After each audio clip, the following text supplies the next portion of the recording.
Hello and welcome back to Learning English Pro. My name is Jer, I'm your online tutor and guide. In this lesson, we'll be learning effective communication for call center agents. In today's fast-paced customer service environment, the ability to communicate clearly and efficiently is essential. Whether you're handling a customer's first inquiry, resolving a technical issue, or managing a complaint, the right words can make all the difference. In this lesson, we'll cover 100 essential phrases that every call center professional should have in their toolkit. These phrases are grouped into common topics and scenarios you'll encounter daily, from greeting customers to providing technical support and handling complaints. By mastering these phrases, you'll be better equipped to provide exceptional service, build strong customer relationships, and handle a wide range of situations with confidence and professionalism. If you wish to follow along or revise the phrases, they are all listed in the video description for you, along with timestamps for essential parts of the lesson.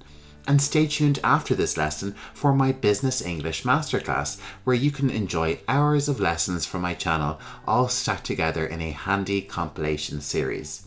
So let's get started and enhance our communication skills to ensure every customer interaction is positive and productive. Our first topic is greeting and introduction. Good morning. This is Jer from Learning English Pro. How can I assist you today? Good morning. This is Jer from Learning English Pro. How can I assist you today? Thank you for calling Learning English Pro. My name is Jer. How can I help you?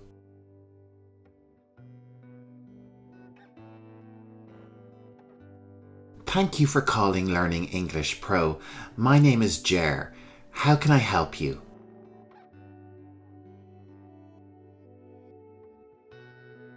Hello, this is Jer from Learning English Pro. What can I do for you today? Hello, this is Jer from Learning English Pro. What can I do for you today? Hi, you've reached Learning English Pro. How may I assist you? Hi, you've reached Learning English Pro. How may I assist you?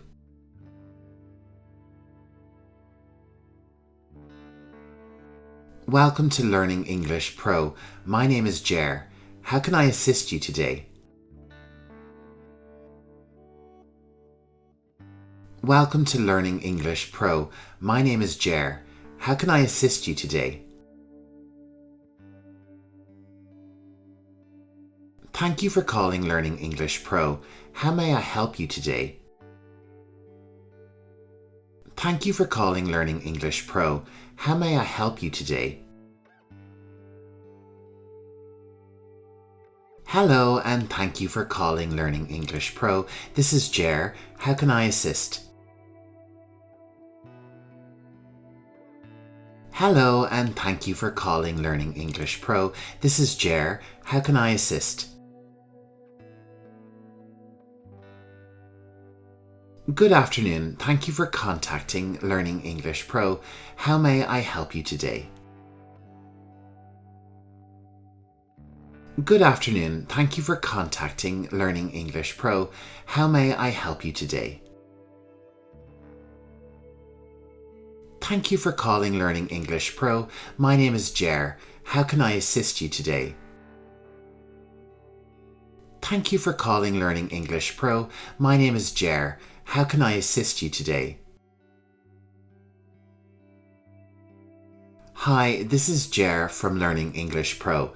How can I be of service to you today? Hi, this is Jer from Learning English Pro. How can I be of service to you today?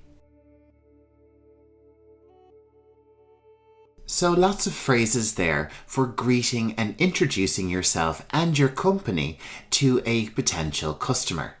Let's move on to phrases on how we can identify their customer and discover what their needs might be.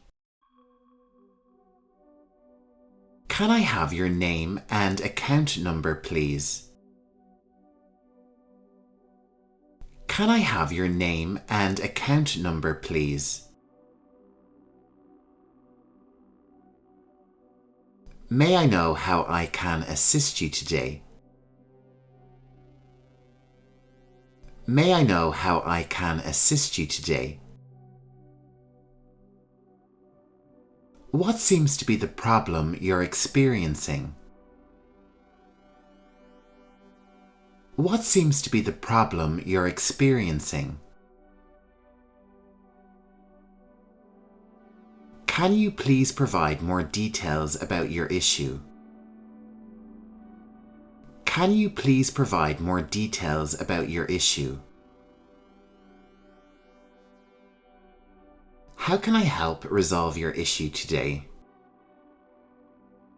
How can I help resolve your issue today? Could you please describe the issue you're facing? Could you please describe the issue you're facing? Let's start with your name and the nature of your call. Let's start with your name and the nature of your call. How can I assist you with your account today? How can I assist you with your account today? Can you give me a bit more information about the problem? Can you give me a bit more information about the problem? What specific issue are you having with our service?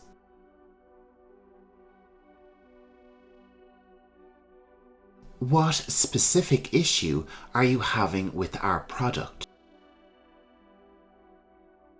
Very good. Let's move on to our next topic, which is confirming and verifying information. Let me verify your details, please. Let me verify your details, please. Can you confirm your address and phone number for me? Can you confirm your address and phone number for me? May I have your email for verification purposes? May I have your email for verification purposes? I'll need to verify some information before we proceed. I'll need to verify some information before we proceed. Can you please confirm your date of birth? Can you please confirm your date of birth?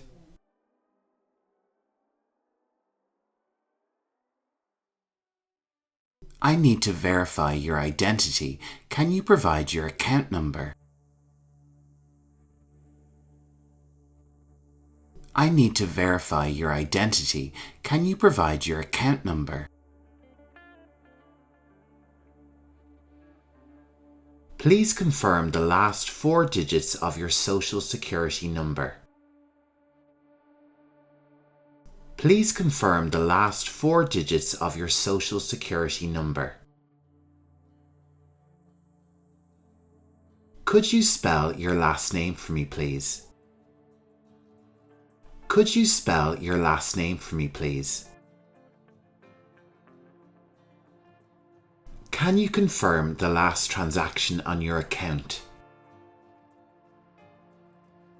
Can you confirm the last transaction on your account? Let me check our records to verify your account details. Let me check our records to verify your account details. Wonderful, you're doing great. It's time for our next topic, listening and having empathy for customers. I understand your frustration. Let me see how I can help. I understand your frustration. Let me see how I can help. I'm sorry to hear that you're experiencing this issue. I'm sorry to hear that you're experiencing this issue. I can understand how this might be frustrating for you. I can understand how this might be frustrating for you. Thank you for bringing this to our attention. Thank you for bringing this to our attention. I apologize for any inconvenience this may have caused. I apologize for any inconvenience this may have caused. I appreciate your patience as we work through this. I appreciate your patience as we work through this. I'm here to help, and I will do my best to resolve this for you. I'm here to help, and I will do my best to resolve this for you. I understand your concern. Let's see what we can do. I understand your concern. Let's see what we can do. I'm sorry that you're facing this issue. Let's work on fixing it. I'm sorry that you're facing this issue. Let's work on fixing it. Thank you for your understanding as we resolve this matter. Thank you for your understanding as we resolve this matter. So some very handy phrases there for dealing with people who are annoyed. For our next topic, let's look at phrases relating to providing solutions and assistance to customers. Here's what we can do to resolve your issue. Here's what we can do to resolve your issue. I can assist you with that right away. I can assist you with that right away. Let me walk you through the steps to fix this. Let me walk you through the steps to fix this. We can offer you a replacement or refund. We can offer you a replacement or refund. I will escalate this issue with our technical team. I will escalate this issue with our technical team. I'll make sure this gets resolved as soon as possible. I'll make sure this gets resolved as soon as possible. Let me guide you through the process to resolve this. Let me guide you through the process to resolve this.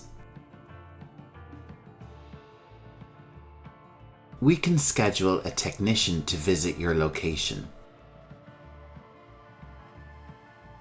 We can schedule a technician to visit your location.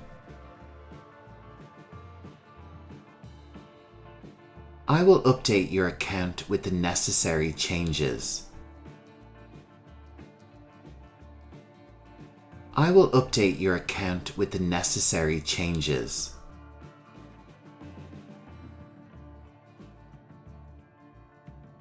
Let me provide you with some troubleshooting steps.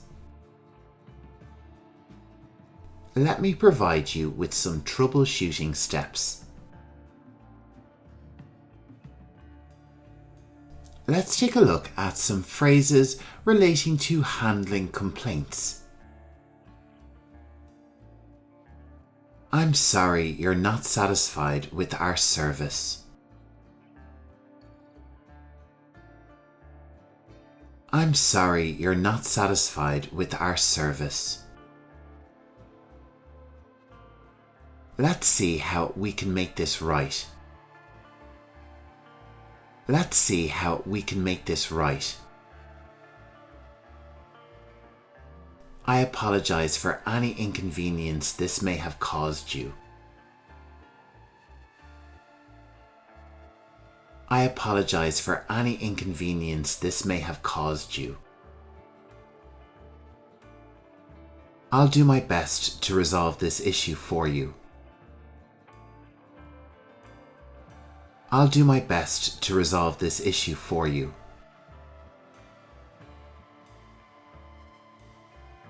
We value your feedback and will use it to improve our services.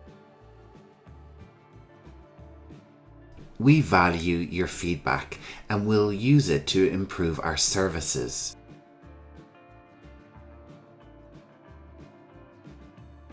Thank you for bringing this to our attention. Thank you for bringing this to our attention. I can understand why you're upset. Let's find a solution. I can understand why you're upset. Let's find a solution. I will personally ensure this is taken care of. I will personally ensure this is taken care of. I'll escalate your complaint to our management team. I'll escalate your complaint to our management team. I apologize for any trouble you've experienced. I apologize for any trouble you've experienced.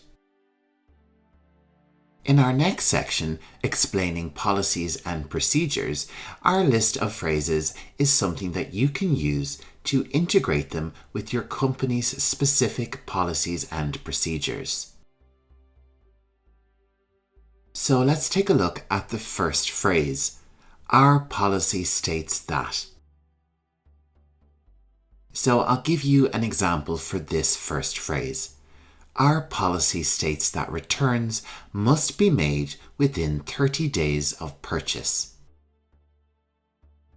So I've used this phrase to communicate a particular rule to a customer. So for the next phrases, why not try integrating some of your own company's policies and procedures with each phrase?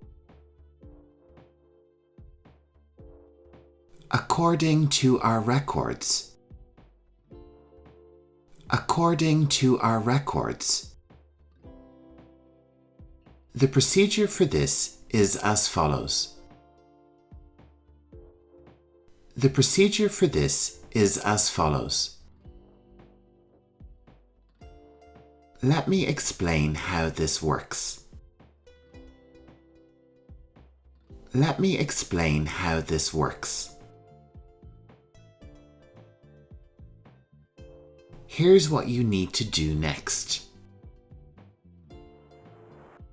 Here's what you need to do next.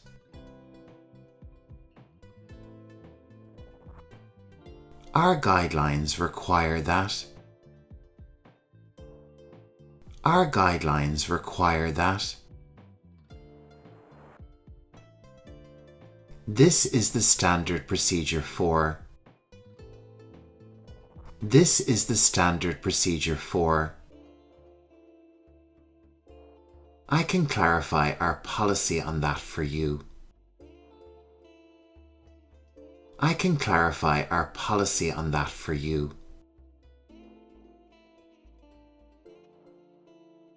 The next step is to. The next step is to.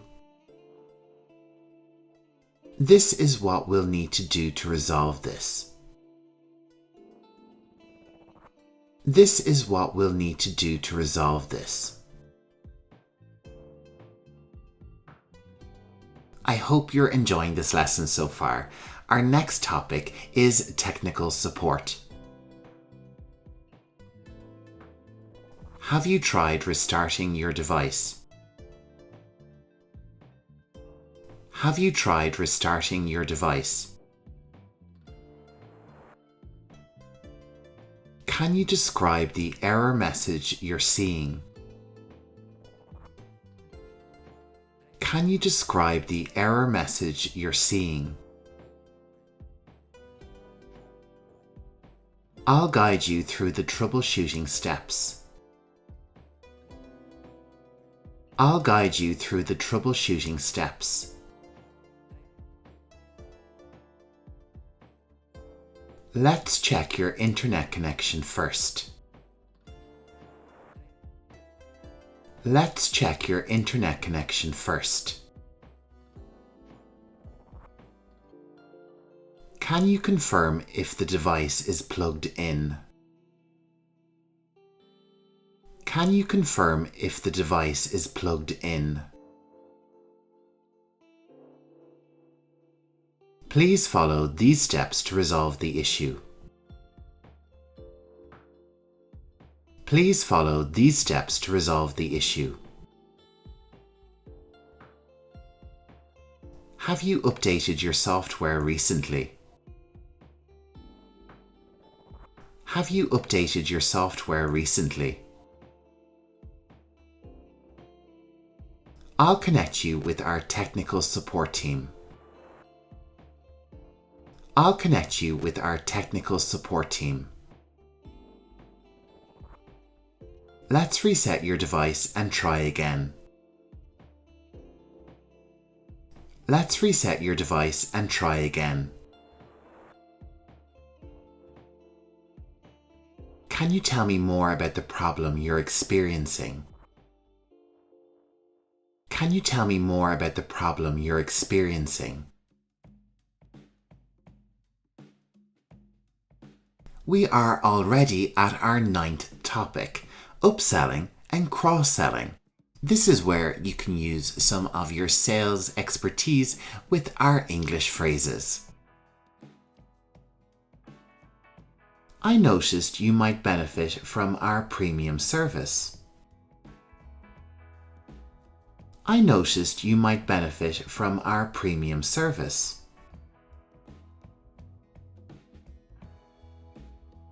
Did you know we have a special offer on English lessons? Did you know we have a special offer on English lessons? You might also be interested in. You might also be interested in. We have a new feature that you might like. We have a new feature that you might like. I'd recommend our English videos for your needs. I'd recommend our English videos for your needs. We have a bundle deal that could save you money. We have a bundle deal that could save you money. Would you like to upgrade to our premium package? Would you like to upgrade to our premium package? You might find our English lessons useful. You might find our English lessons useful. Let me tell you about our latest promotion. Let me tell you about our latest promotion. Have you heard about our new English Masterclass? Have you heard about our new English Masterclass? Coming up is our final topic, end of call and follow-up. And coming up after that is my Masterclass in Business English, so make sure to stay tuned. Is there anything else I can assist you with today? Is there anything else I can assist you with today? Thank you for calling Learning English Pro. Have a great day. Thank you for calling Learning English Pro. Have a great day. If you have any more questions, feel free to call us back. If you have any more questions, feel free to call us back. I'm glad we could resolve your issue today. I'm glad we could resolve your issue today. Please don't hesitate to reach out if you need further assistance. Please don't hesitate to reach out if you need further assistance. Thank you for your patience and understanding. Thank you for your patience and understanding. Have a wonderful day and thank you for choosing Learning English Pro. Have a wonderful day and thank you for choosing Learning English Pro. I'll follow up with you to ensure everything is resolved. I'll follow up with you to ensure everything is resolved. We appreciate your business. Thank you. We appreciate your business. Thank you.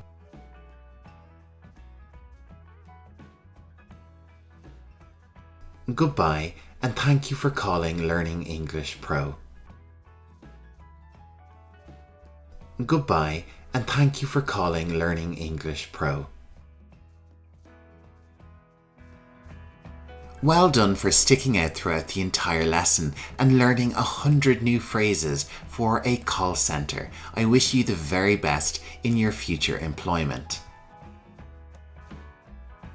But now, as promised, here's my Business English Masterclass. You'll learn lots of business English vocabulary, along with phrases, definitions, example sentences, and much, much more. Hello and welcome back to Learning English Pro. I'm Ger, your online tutor and guide. I'm thrilled to present to you the complete Business English Masterclass. This comprehensive video is designed to help you master essential English vocabulary and phrases used in the business and finance sectors. In this masterclass, I've divided the lessons into two main categories: Business English vocabulary and Finance vocabulary. Each section is tailored to provide you with the specific vocabulary and phrases needed for various professional contexts. In the first part of our masterclass, you will learn lots of business English vocabulary, phrases, profession types, and idioms, essential for fluent communication in lots of business contexts. We will then move on to my series on crime vocabulary, great for those working in businesses that have dealings with the law and legal contexts. After this, you will explore different industries, federal holidays, and cover modern vocabulary with AI terminology and home office guides.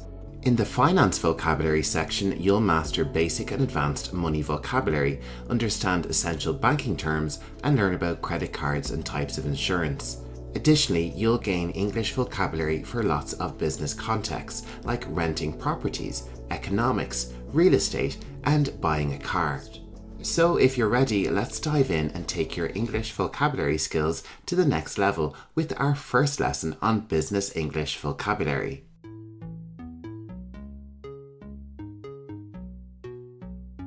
Welcome back to Learning English Pro. This week we are covering some essential business English.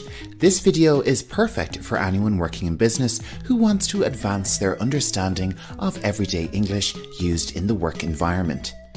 Business English leaves behind slang and casual words for a more precise and some might say sophisticated way to speak. In this lesson, you will learn 10 essential terms, which will include adjectives, nouns, verbs, phrases, and lots of examples and definitions. Don't forget to check out the extensive word list in the description. Okay, if you're ready, sit back, relax, and let's learn some business English together. Let's get started with our first word, which is commercial. Now, commercial is an adjective and a noun, but we're going to take a look at the adjective definition first. As an adjective, commercial describes things concerned with or engaged in commerce, or things that make or are intended to make a profit. Our first example sentence is, they have a commercial agreement. They have a commercial agreement. With this adjective, it is common to see the terms commercial products or commercial property. Let's move on and take a look at the noun definition of commercial, and it means a television or radio advertisement. And our example sentence is, I saw the car on a TV commercial. I saw the car on a TV commercial. Our next business term is public relations. And this is a practice of understanding the purpose of an organization and its relationship within society.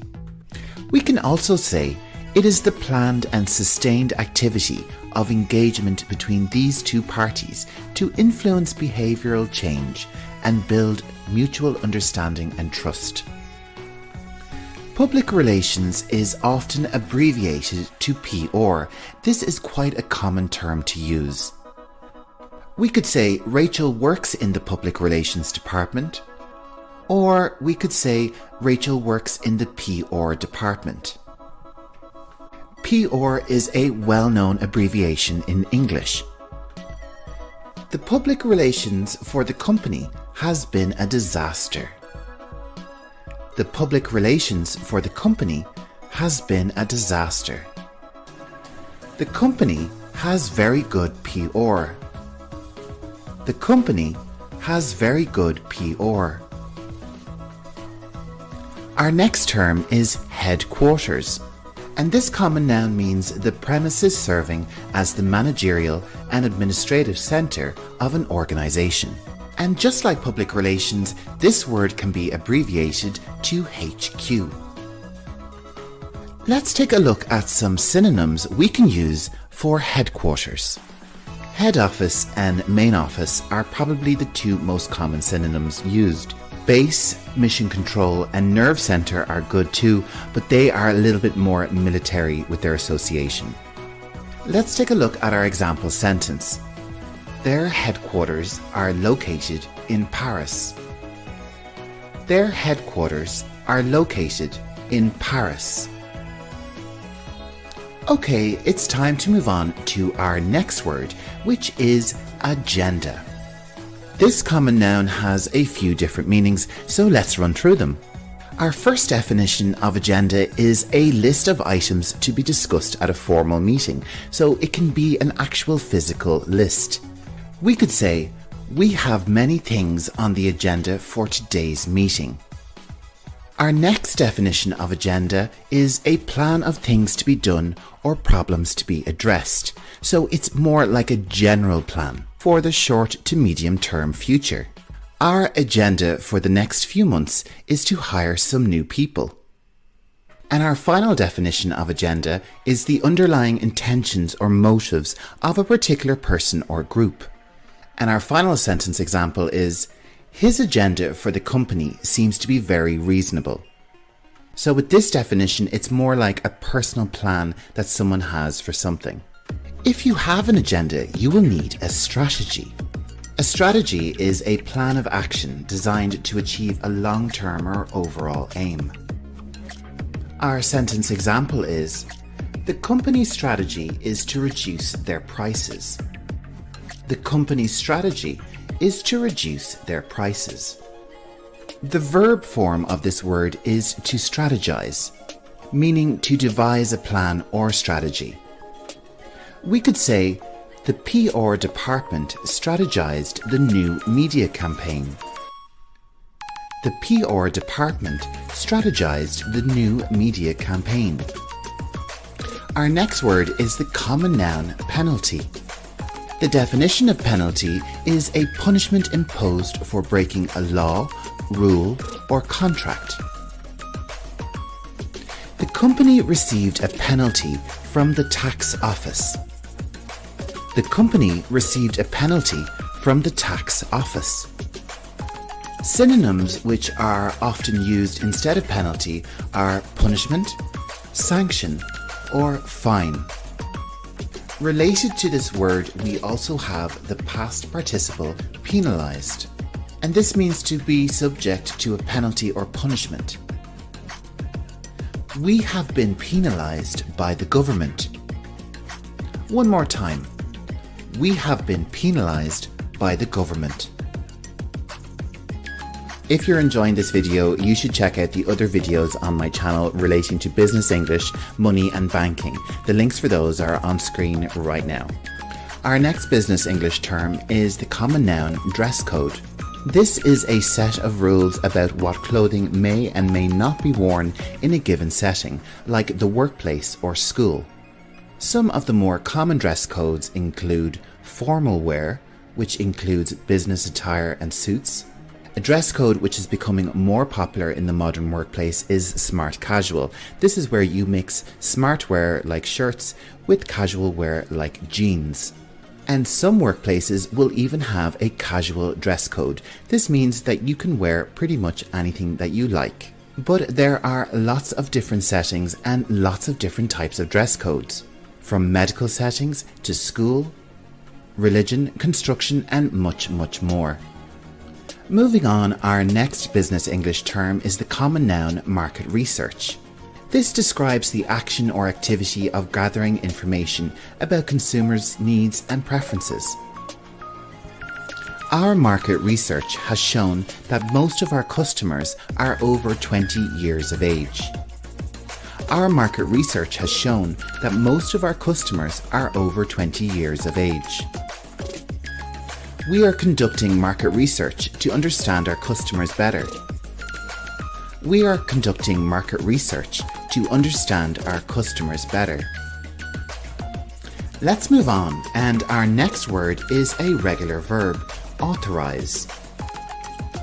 The definition is to give official permission for or approval to an undertaking.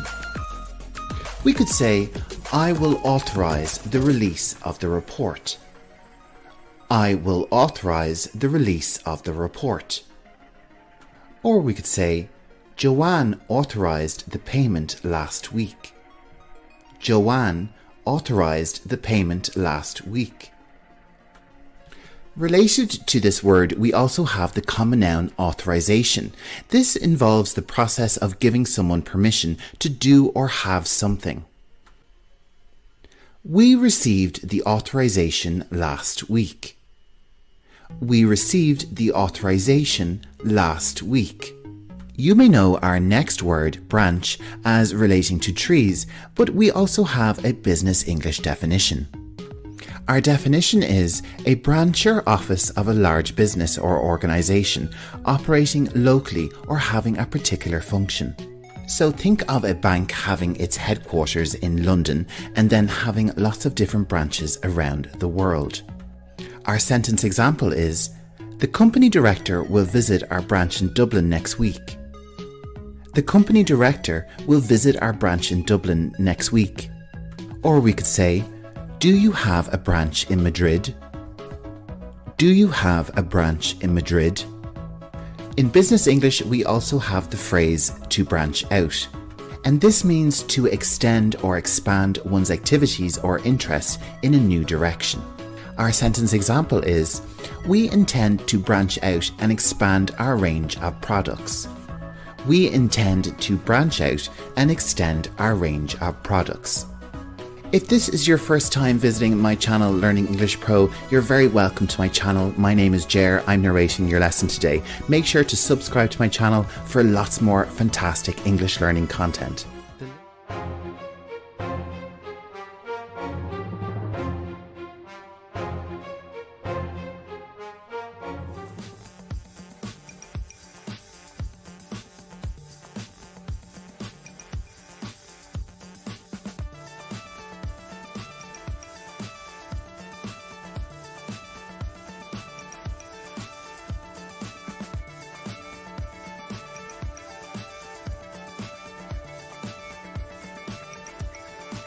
In today's lesson, we're going to be covering some essential vocabulary for business English.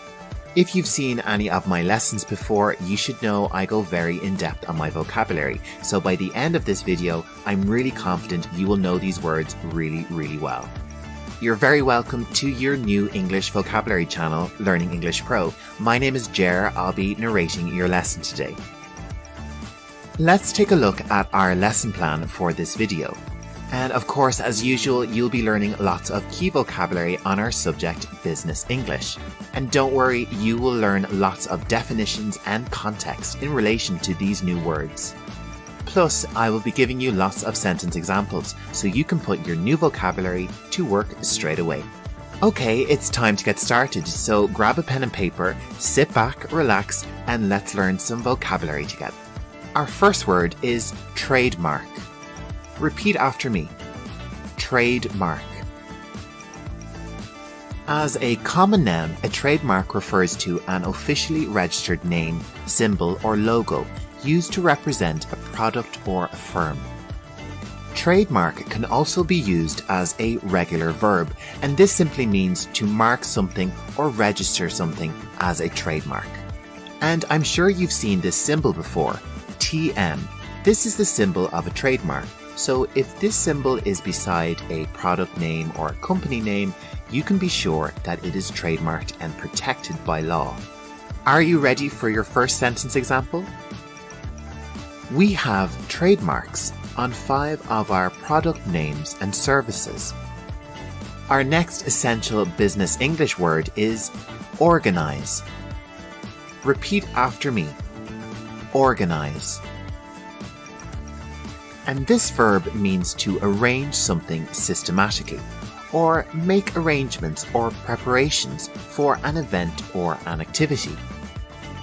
Let's take a look at our example sentence. I organized the training for the new employees. There is a slight difference in the spelling between British and American English for this word organize. It's pronounced the same, but organize in American English has a Z, and in British English they have an S instead.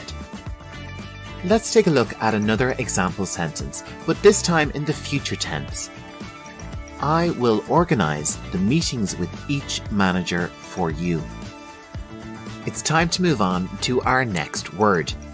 Brand. Repeat after me. Brand.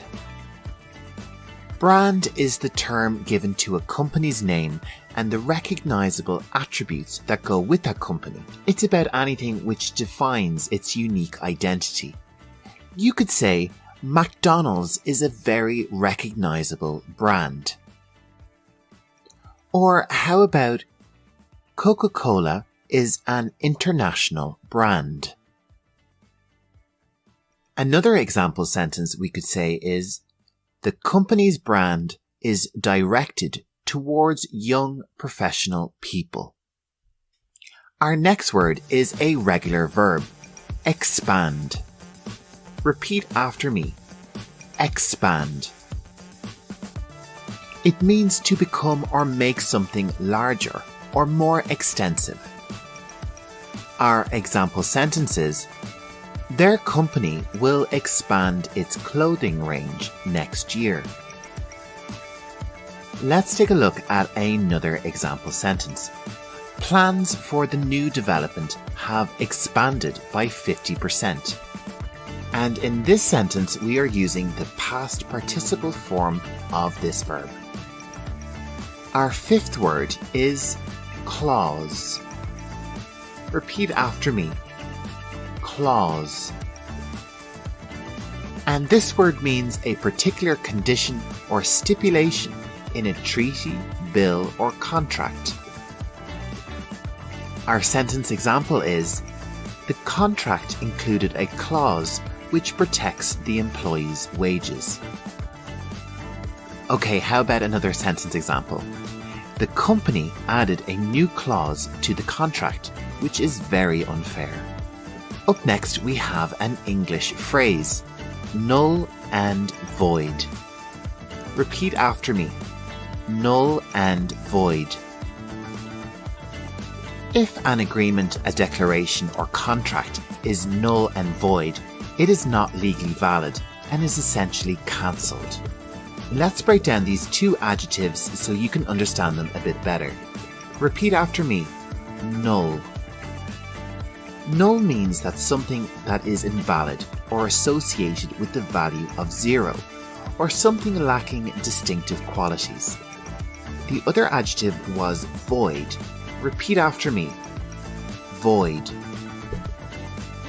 And this means something that is not legally binding or something that is completely empty. So null and void is quite a negative phrase.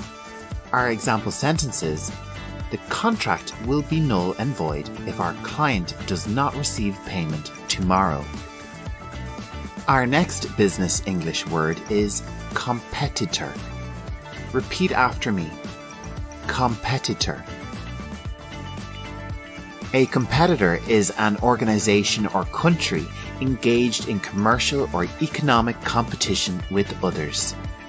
Let's take a look at our example sentence. Coca-Cola is a competitor of Pepsi-Cola. The local restaurant has a new competitor. Up next, we have a common noun, which is invoice. Repeat after me. Invoice. The definition of invoice is a list of goods sent or services provided with a statement of the sum due for these.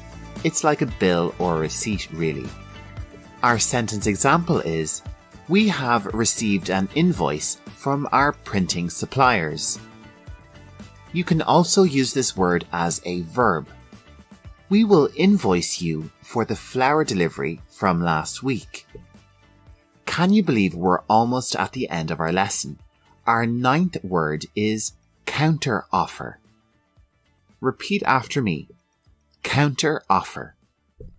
And this noun means an offer made in response to another. Let's take a look at our example sentence. We have received a counter-offer from Sean on the property in Paris. Our final word for our lesson is consensus. Repeat after me. Consensus. The noun consensus refers to an idea or opinion that's been agreed on by everyone.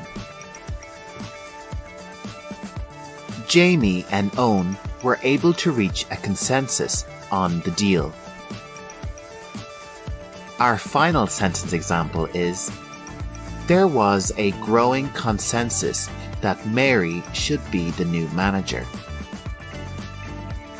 That's great, everybody. That brings us to the end of our lesson. Thank you so much for watching. I really appreciate your support.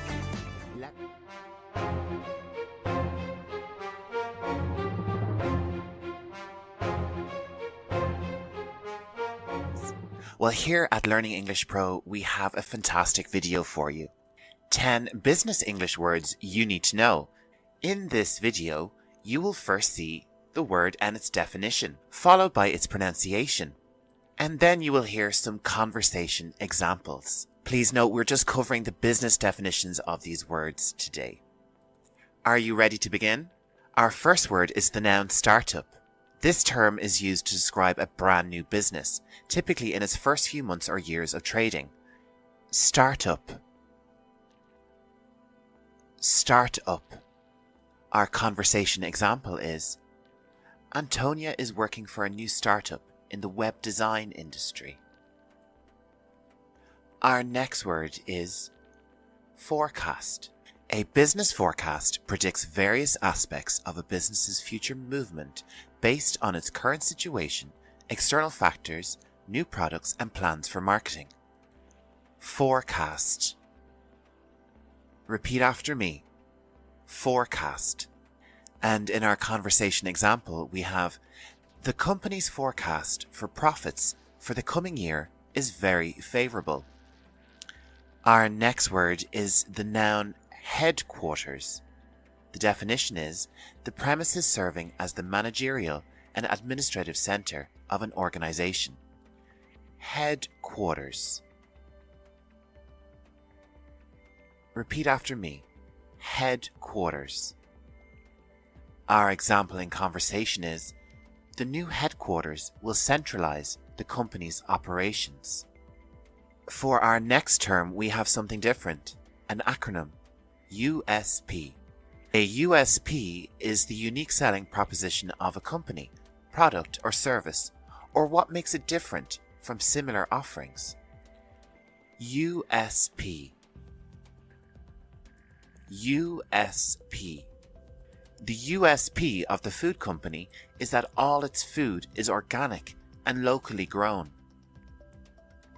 For our next and fifth term, we have the noun cold call. The definition is an unsolicited visit or telephone call made by someone trying to sell goods or services. Now repeat after me. Cold call. Cold call. Our conversation example is: the sales team makes cold calls to potential clients and tries to sell our products. Our sixth word is the noun recruitment. Recruitment is the process of hiring new employees. Recruitment. Repeat after me. Recruitment. Our example in conversation is: our firm specializes in the recruitment of nurses for private hospitals. Our seventh word is a noun. Brand. Brand is the term given to a company's distinctive name and the recognizable characteristics that go with that company to define its unique identity. Brand. Brand.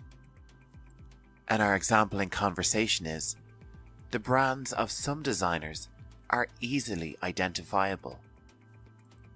For our eighth term, we have the phrase best practice.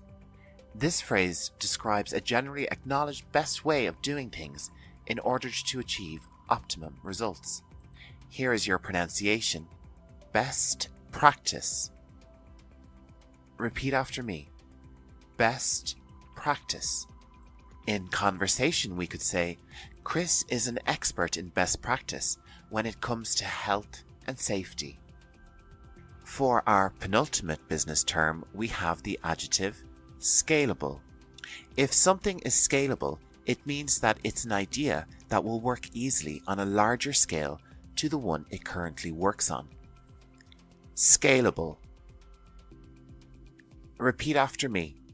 Scalable. For our conversation example, we have: Charlie's idea was great for the company as it was scalable and offered room to grow in the future. Our final term for today's video is the noun minutes. Now, in relation to business, it's not related to time. It's actually related to a summarized record of the proceedings at a meeting. Minutes. Repeat after me. Minutes. And here is our final conversation example. Donald took the minutes for the meeting with the senior executives.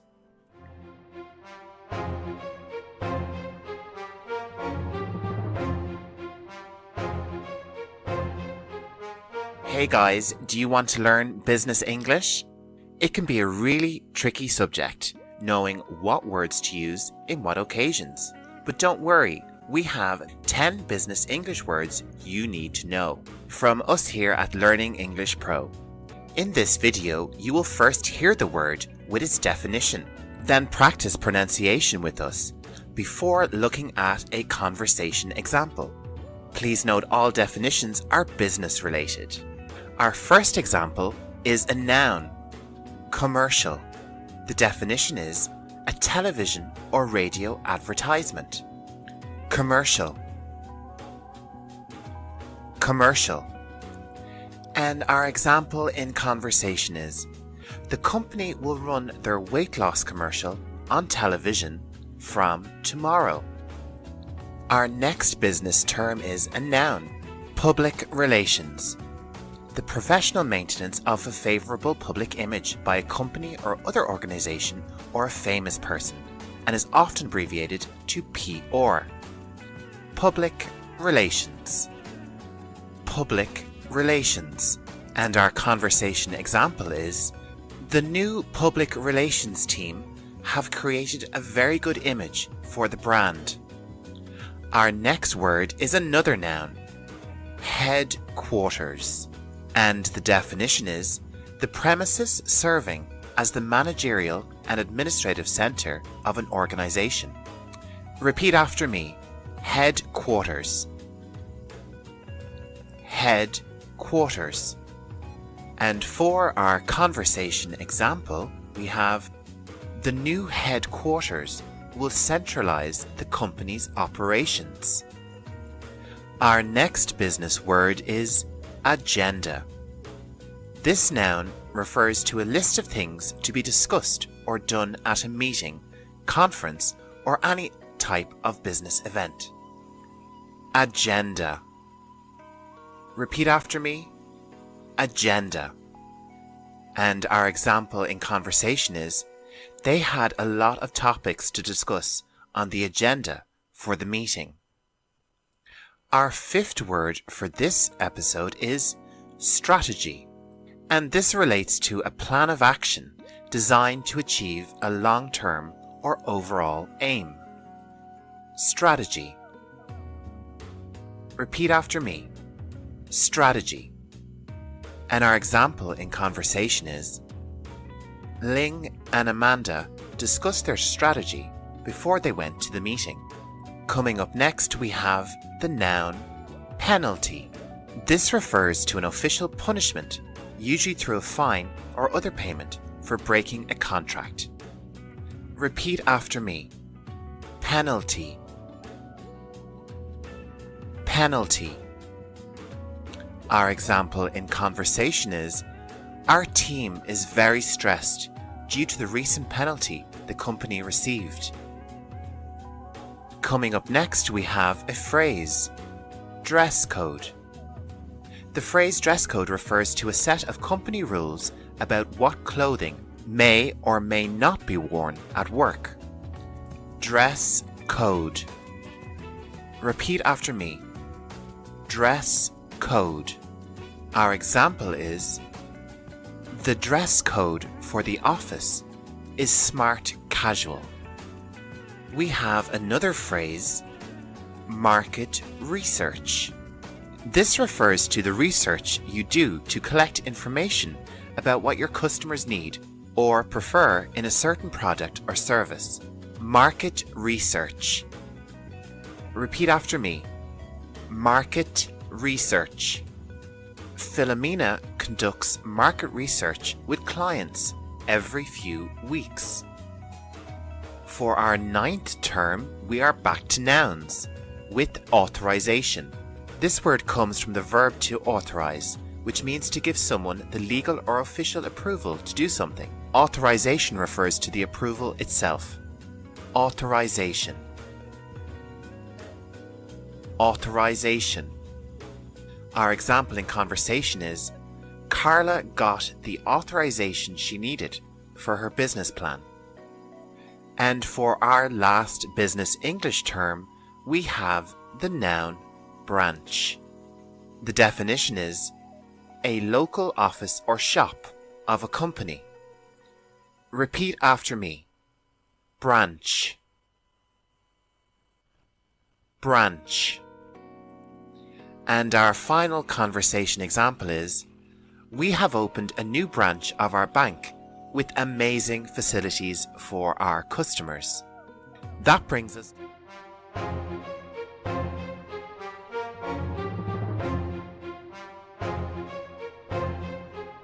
Hello, you are very welcome to the 6th part in our Common English Idiom series. This episode will focus on business idioms. Our first idiom is back to square one. And this means to start something over again because of a previous attempt failed.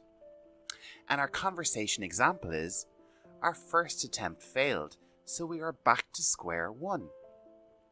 Our next idiom is the big picture, and this means everything that is involved with a particular situation. Our example in conversation is, if we are going to succeed, we need to look at the big picture. Next up we have rock the boat. This means to do or say something that will upset people or cause problems. And our example in conversation is, when Peter tells Maria about the loss of profits, it will definitely rock the boat. So next up we have the elephant in the room. This means an obvious problem or controversial issue that no one wants to discuss. Our example in conversation is, the office was uncomfortable today because nobody wanted to talk about the elephant in the room. Next up we have something that sounds painful. To twist someone's arm. This means to convince someone to do something that he or she does not want to do. Our example in conversation is, I'm going to have to twist Mary's arm because I need her to work at the weekend. Our next idiom is to take the bull by the horns. And this means to directly confront a difficult situation in a brave and determined way. Our example is, we will have to tackle this difficult situation and take the bull by the horns. Our final idiom for this episode is red tape. And this relates to official rules and processes that seem excessive and unnecessary. And our final example is, we wanted to expand the business into the property market, but there was too much red tape involved.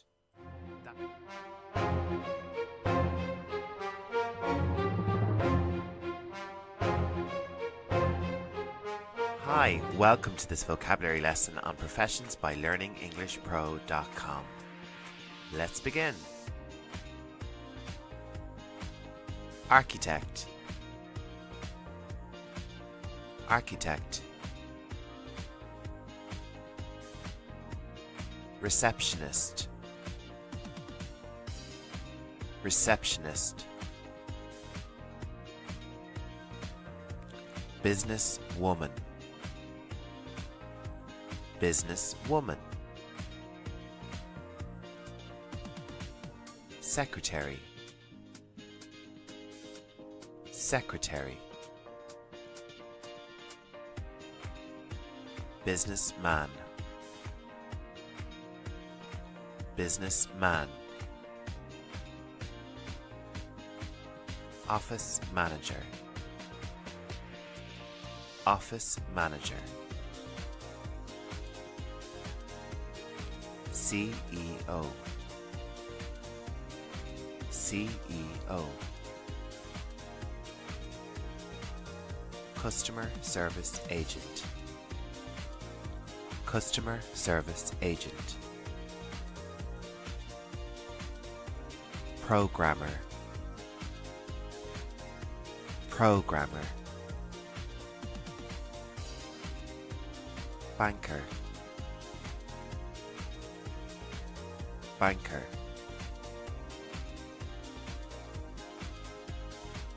Stock trader. Stock trader. Insurance broker. insurance broker, financial advisor, financial advisor, accountant, accountant, bank teller, bank teller, doctor, doctor, surgeon, surgeon,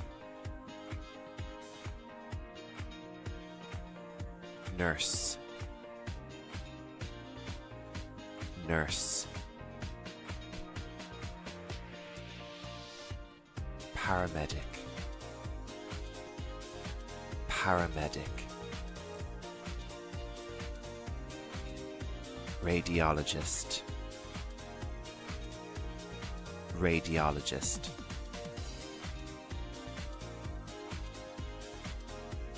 pharmacist, pharmacist, dentist,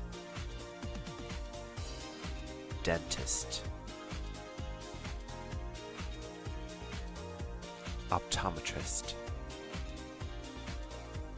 optometrist, chiropodist,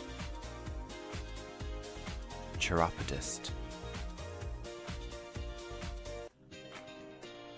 chiropractor,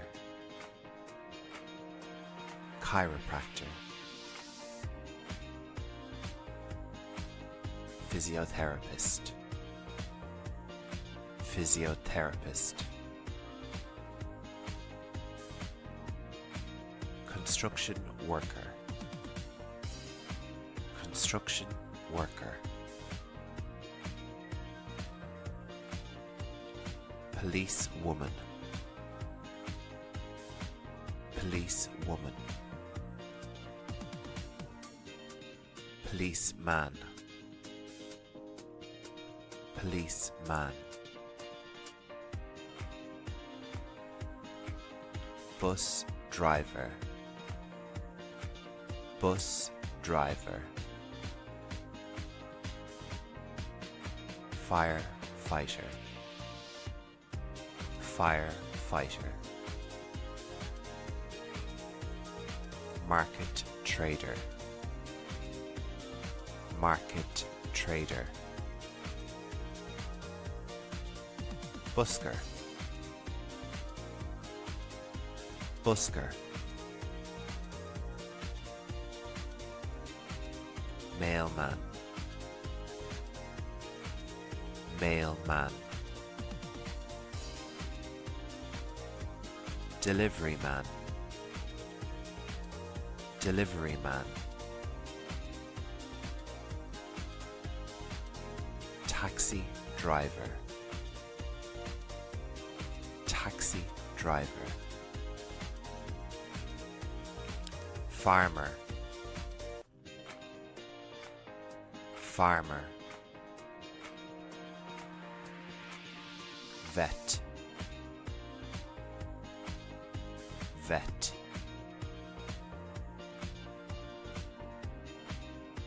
gardener, gardener, waiter,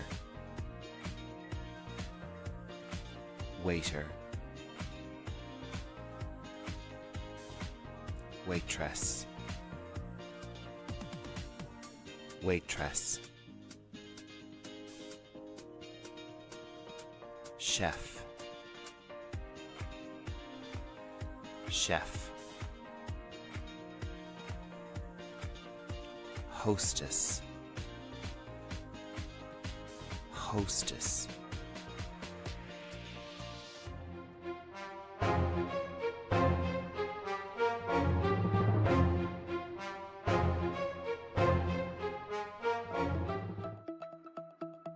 In today's video, I am responding to a subscriber request. May Mustafa asked if I could make a video on crime vocabulary, and I am very happy to oblige. This is a huge and complex field of English, which will involve not one or two videos, but probably an entirely new playlist. So thank you, May Mustafa, for the suggestion. There will be lots more on this topic in future. In this video, I am focusing on different types of crime and some essential accompanying vocabulary.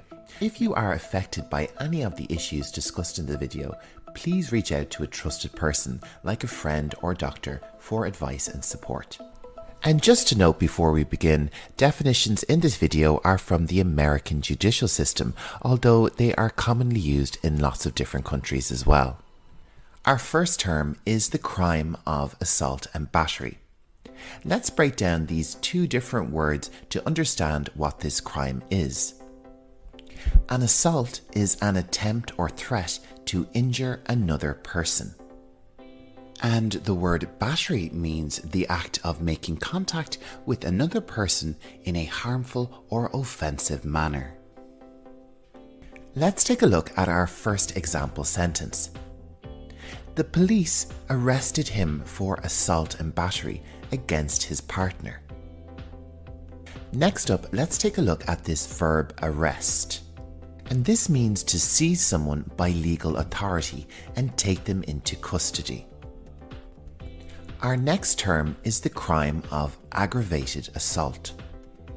This is a more serious type of assault, and it is defined as an attempt to cause serious bodily harm to an individual with disregard for human life.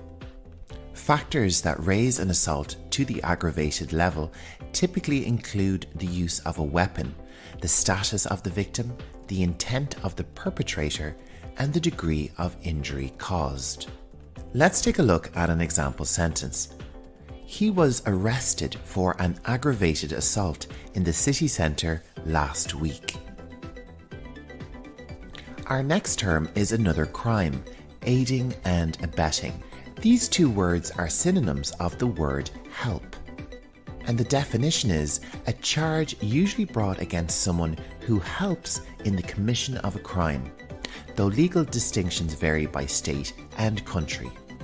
A person charged with these crimes is usually not present when the crime itself is committed, but they have knowledge of the crime before or after the fact and may assist in its commission through advice, actions, or financial support. And we have a word to describe someone charged with this crime, an accessory. This describes someone who gives assistance to the perpetrator of a crime without taking part of it.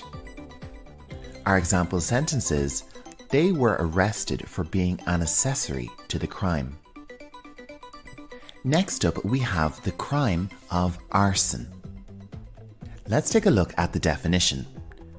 Arson is defined as the willful and malicious burning or charring of property. And while the majority of arson crimes involve damage to buildings, arson can also be committed by a person who sets fire to forests, lands, or boats. And we have the term arsonist to describe a person who commits arson. Now, I'd like to take the time to have a look at the verb to commit. And in relation to a crime, it means to perpetrate or carry out something like a crime or even a sin. So you don't make or do a crime, you commit a crime. Let's take a look at some example sentences. She committed a crime. He has been arrested because he committed assault. They committed arson in the forest last summer. He committed an assault against his brother. Next up, we have the term bribery. Let's take a look at the definition. Bribery is the offer or acceptance of anything of value in exchange for influence on a government or public official or employee. Our example sentence is, he was arrested because he committed bribery.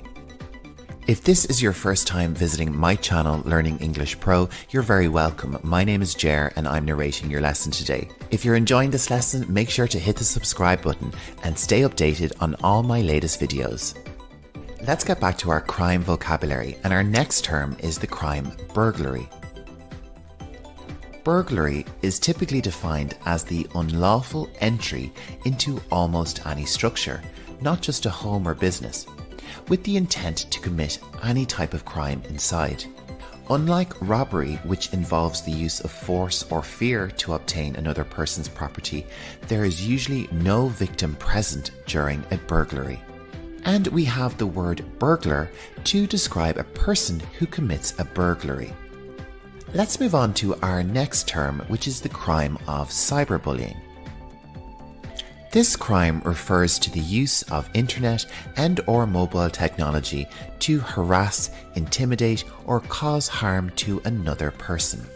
And we have the term cyberbully to describe a person who commits the crime of cyberbullying. Let's move on to our next term, which is the crime of disorderly conduct.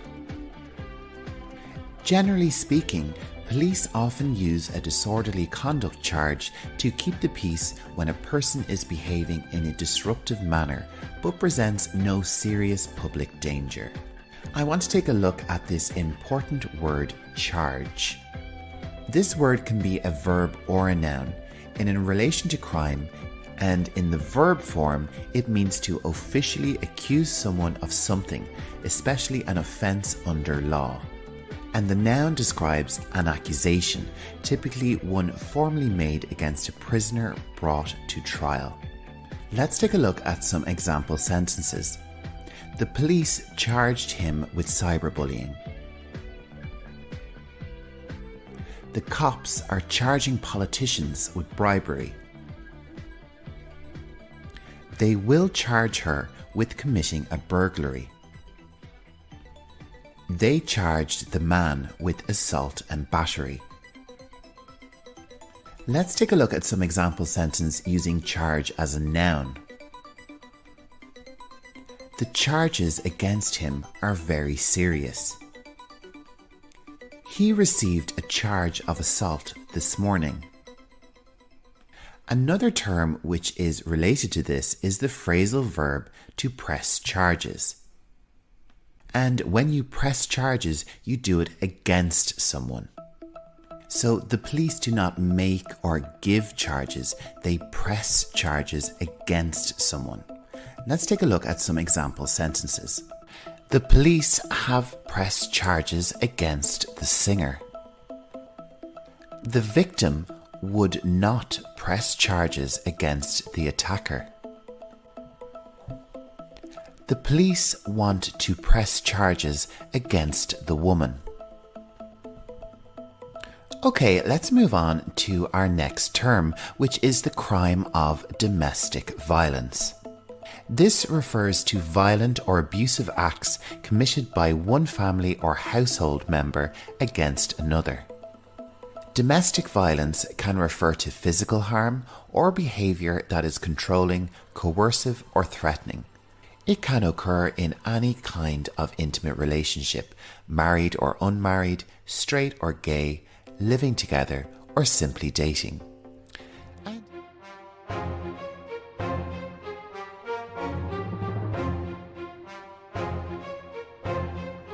Hello and welcome back to Learning English Pro. We are continuing our exploration of English vocabulary relating to crime. Join me as I explore lots of new English words relating to types of crime, the court, and lots of associated language. If you're affected by any of the issues raised in today's video, make sure to talk to a trusted loved one or a professional like a doctor. Okay, let's get started, and our first term is fraud. Repeat after me. Fraud.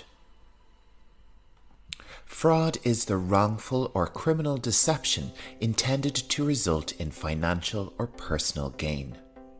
And one very common type of fraud is credit or debit card fraud. Let's take a look at the definition. Credit and debit card fraud is a form of identity theft that involves an unauthorized taking of another's credit card information for the purpose of charging purchases to the account or removing funds from it.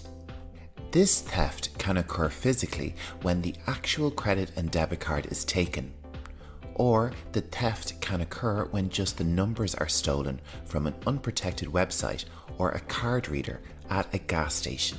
An example sentence would be, the gang were involved in credit card fraud. The gang were involved in credit card fraud. Our next word is the noun court. Repeat after me. Court.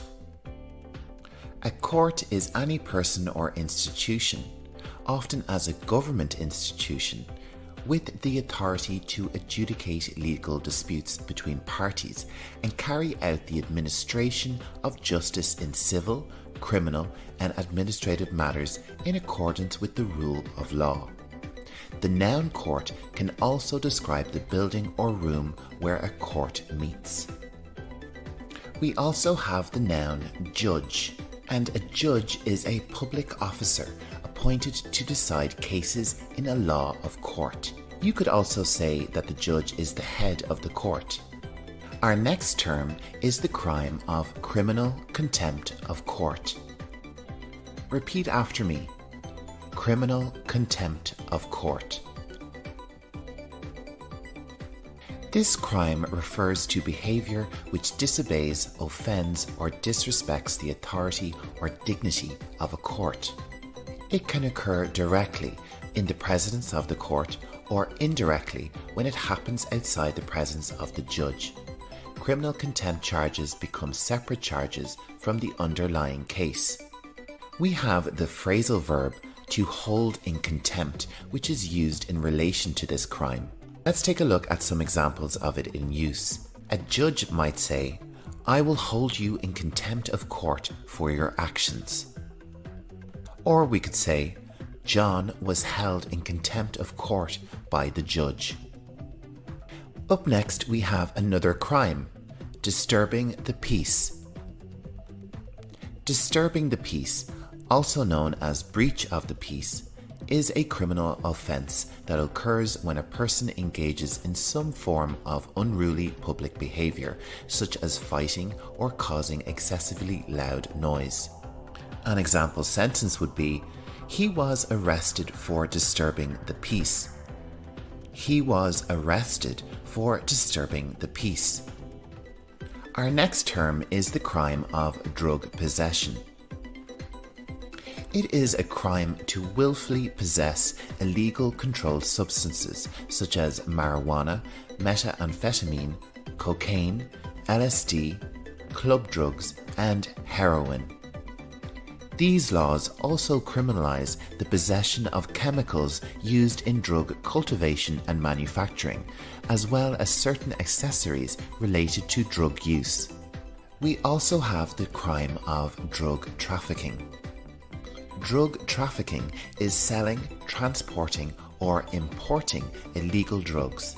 Another name for this crime is drug distribution. When a state or federal government classifies a substance as controlled, it generally means that the use and distribution of the substance is governed by law.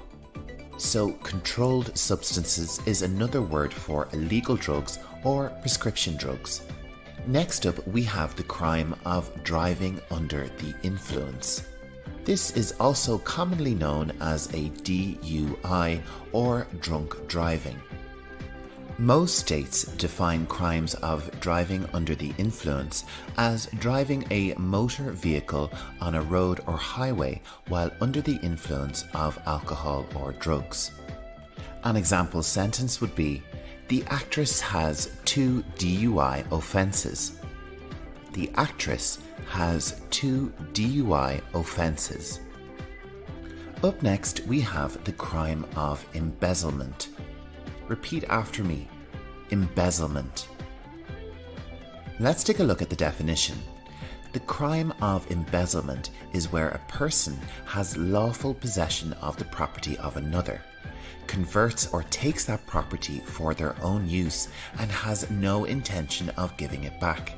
This type of crime is most common in the employment and corporate fields. We also have the term embezzler. Repeat after me. Embezzler. This is a person who steals money despite being entrusted to take care of it. So if you commit the crime of embezzlement, you are an embezzler. Our next term is the crime of extortion. Repeat after me. Extortion. Extortion is the crime of obtaining money or property by threat to a victim's property or loved ones, intimidation, or false claim of a right. We also have the crime of cyber extortion. And unfortunately, this crime is on the rise in modern society. Cyber criminals use a tool known as ransomware to encrypt a user's important files and documents, making them unreadable until a ransom is paid. Next up, let's explore the difference between these two nouns, jail and prison, which are often confused. Jails are intended for short sentences and temporary confinement, while prisons are for felony sentencing longer than a year. Jails are usually much smaller than prisons and can be located within a police station. Prisons are usually huge complexes with many buildings. We also have the noun cell, which you can find in a jail or a prison. Cell. And the definition of this word is a small room in which a prisoner is kept confined in. And to be more specific, you can refer to it as a prison cell or a jail cell, depending on which location it is located. Let's also take a look at the noun prisoner. This word describes a person legally committed to prison as a punishment for a crime or while awaiting a trial. Let's take a look at some synonyms for this word. We have the word inmate or convict, and short for convict we have the word con. A more official word would be detainee, and a more casual or funny word would be a jailbird. And jailbird brings us to the end of our lesson. Let me know how you got on with this lesson in the comments below. I'd love to hear from you. And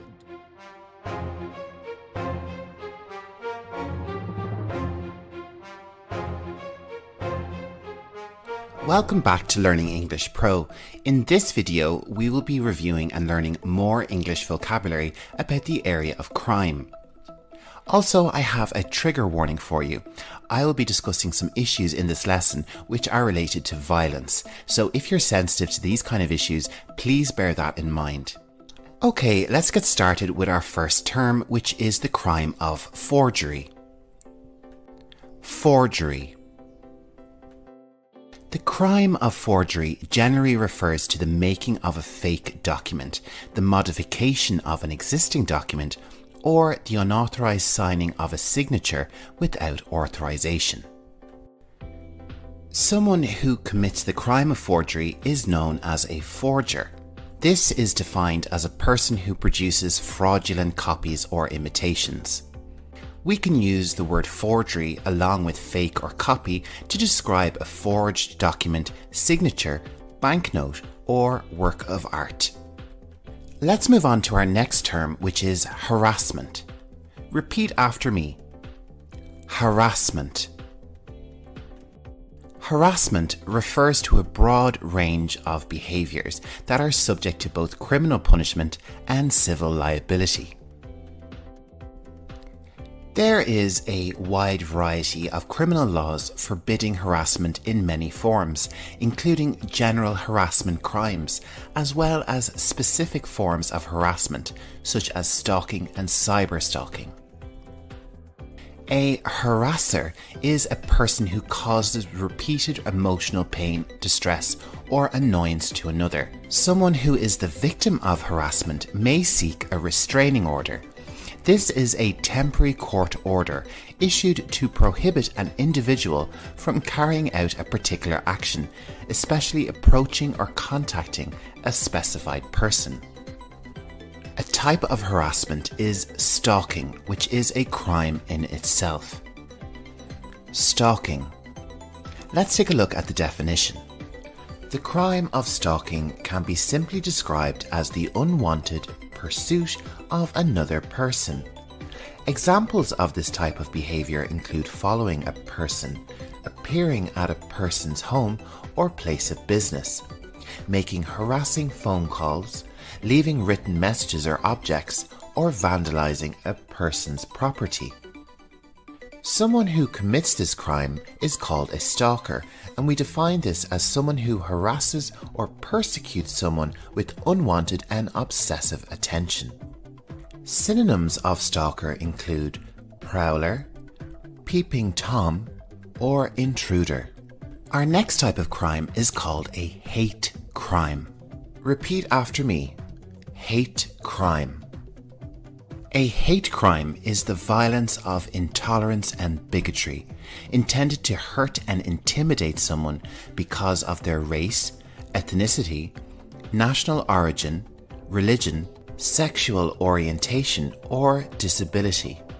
This is also known as a bias crime, and it is a criminal offence where the purveyors of hate can use explosives, arson, weapons, vandalism, physical violence, and verbal threats of violence to instill fear in their victims, leaving them vulnerable to more attacks and feeling alienated, helpless, suspicious, and fearful.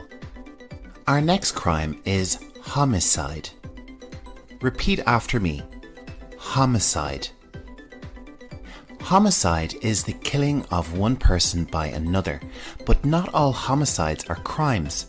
However, all killings of humans are included in the homicide definition. Many homicides, such as murder and manslaughter, violate criminal laws. Others, such as killing committed in justified self-defense, are not criminal.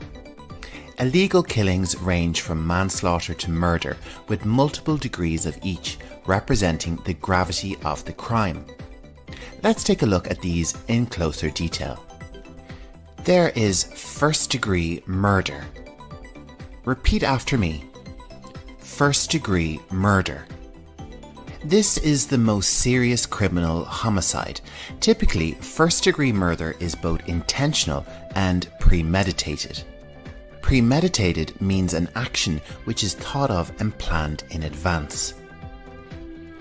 Premeditated in regards to murder can mean anything from a long-time plan to kill the victim to a shorter-term plan.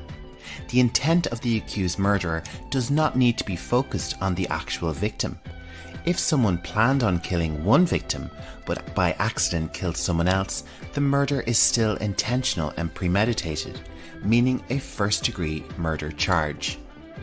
Next up, we have second-degree murder. Second-degree murder. When there is a lack of premeditation, but the killer intended to kill, the homicide may draw second-degree murder charges or perhaps voluntary manslaughter charges. So moving on, our next term is manslaughter. Repeat after me. Manslaughter.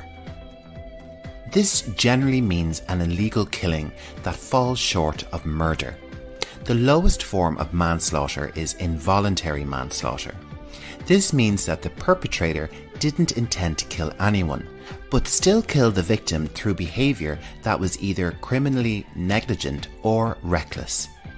In contrast, voluntary manslaughter usually means that the offender did not have a prior intent to kill, such as when the homicide occurs in the heat of passion and without forethought. And someone who commits a homicide is generally called a murderer. Synonyms of murderer include killer, slayer, and executioner. If this is the first time you're visiting my channel Learning English Pro, you're very welcome. My name is Jer and I'm narrating your lesson today. Make sure to subscribe and share this video with a friend. Let's get back to our vocabulary, and our next crime is identity theft.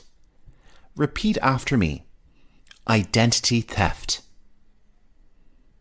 Identity theft and identity fraud are terms used to refer to all types of crimes in which someone wrongfully obtains and uses another person's personal data in some way that involves fraud or deception, typically for economic gain. Someone who commits identity theft or any kind of fraud is generally known as a fraudster. Synonyms of fraudster include scammer, con artist, swindler, my favourite which is gouger, chiseler and grifter. Our next crime is indecent exposure. Repeat after me. Indecent exposure. Indecent exposure laws in most states make it a crime to purposefully display one's genitals in public, causing others to be alarmed or offended. While the motive will vary from person to person, indecent exposure is often committed for the sexual gratification of the offender or to entice a sexual response. Our next term is insurance fraud. Insurance fraud. Insurance fraud occurs most often when an insured individual or entity makes a false or exaggerated insurance claim, seeking compensation for injuries or losses that weren't actually suffered. This type of crime can also be committed upon customers through the sale of unlicensed or bogus insurance coverage to unsuspecting clients, or an insurance broker or agent's theft of insurance premiums paid by clients. Police and prosecutors typically refer to a fraudulent insurance claim as either hard fraud or soft fraud. Hard fraud is when someone deliberately fakes an accident, injury, theft, arson, or other loss to collect money illegally from insurance companies. Soft fraud is when normal, honest people often tell little white lies to their insurance company for the purposes of filing or maximizing a claim.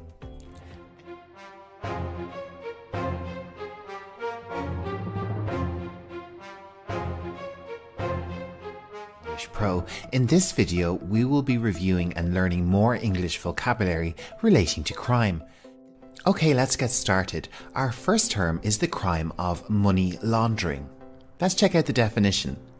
This is transferring money derived from any criminal activity like a bank robbery into seemingly legitimate channels like a bank account or investment. Money from a bank robbery is considered dirty money, so by putting it into a bank account, you are making the money clean again.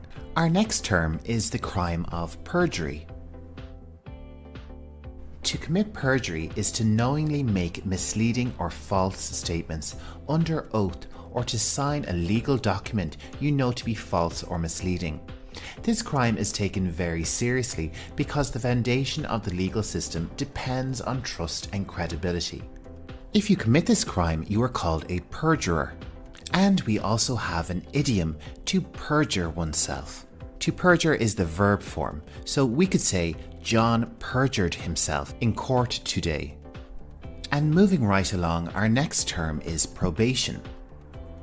The definition of probation is the release of an offender from detention, subject to a period of good behaviour under supervision.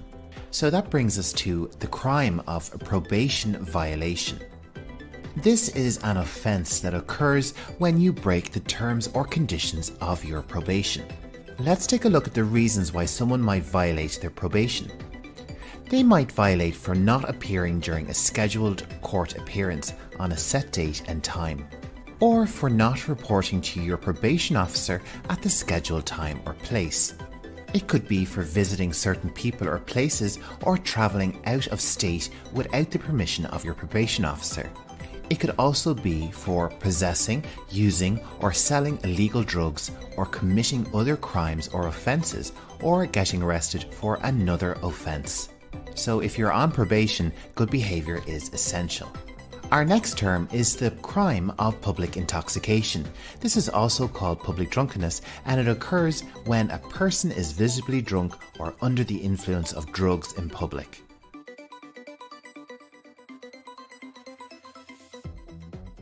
Our next term is the crime of racketeering. This is when organised groups run illegal businesses known as rackets, or when an organised crime ring uses legitimate organisations to embezzle funds. A lot of rackets deal in industries that are clearly illegal, such as prostitution, sex trafficking, and drug trafficking. Our next term is the crime of rape. This generally refers to non-consensual sexual intercourse that is committed by physical force, threat of injury, or other duress. The victim's lack of consent is the crucial element. A lack of consent can include the victim's inability, due to the effects of drugs or alcohol, to say no. We also have the term rapist to describe someone who commits this act. There is also statutory rape. Let's check out the definition. This refers to sexual relations involving someone below the age of consent. People who are underage cannot legally consent to having sex, so any form of sexual activity with them violates the law. This is true even in situations where they signal their agreement. Rape and statutory rape fall under the umbrella term of sexual assault. The definition states that the term encompasses various actions that involve behaviour or contact toward another person without their consent or permission. Let's take a look at some of the actions that are covered under sexual assault. Fondling, kissing, or making unwanted bodily contact. Forcing another person to perform or receive oral sex. Forcing a body part onto or into another person's genitals. And included in sexual assault is forced masturbation. If you have been subjected to any of the issues covered so far in this video, please make sure to talk to someone that you trust and can offer you guidance and support. Okay, let's move on to our next term, which is the crime of robbery.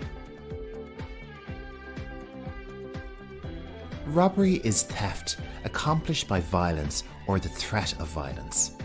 Unlike a theft or a burglary, the crime of robbery almost always requires the presence of a victim who is threatened with bodily harm. On screen, you will see someone committing a crime. This is our next term, which is shoplifting. And this generally refers to the theft of merchandise from a store or place of business. But did you know that many states have enacted statutes specifically authorising stores and their employees to detain suspected shoplifters in certain circumstances? These laws serve to protect the stores from lawsuits claiming false imprisonment or false arrest. We also have the term shoplifter.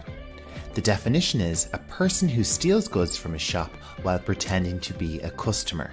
We also have some synonyms for shoplifting, like pilfering or pilferage.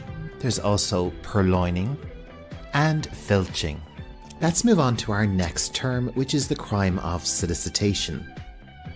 The definition is the crime of solicitation is requesting, encouraging, or demanding someone to engage in criminal conduct with the intent to facilitate or contribute to the commission of that crime. Commonly, solicitation often is linked to prostitution, with the crime being the request of someone to engage in sex for money. Someone can still be guilty of solicitation even if their request is not accepted, or the subsequent crime simply never happens. And if you intentionally fail to pay taxes or underreport your taxable income, you could be charged with tax evasion. This is commonly charged against those suspected of certain organised crimes where the source of their income is in doubt. Let's move on to our next term, which is the crime of telemarketing fraud. This crime happens when some sort of fraud is committed through communication over the telephone. This can involve fraudulent selling to a victim or some type of scam to steal credit card or banking information or private data such as identity information. Let's roll on to our next term, which is the crime of vandalism. This is a broad category crime that's used to describe a variety of behaviours. Generally, it includes any willful behaviour aimed at destroying, altering or defacing property belonging to another.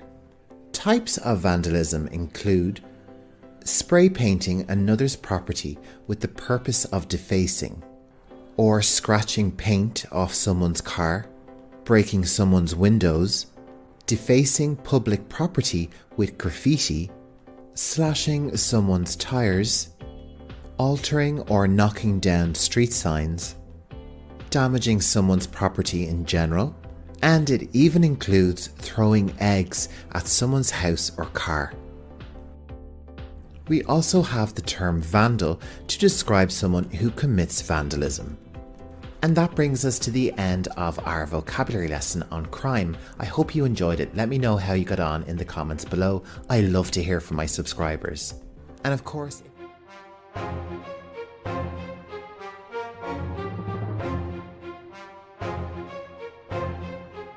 hey everyone, welcome back to Learning English Pro.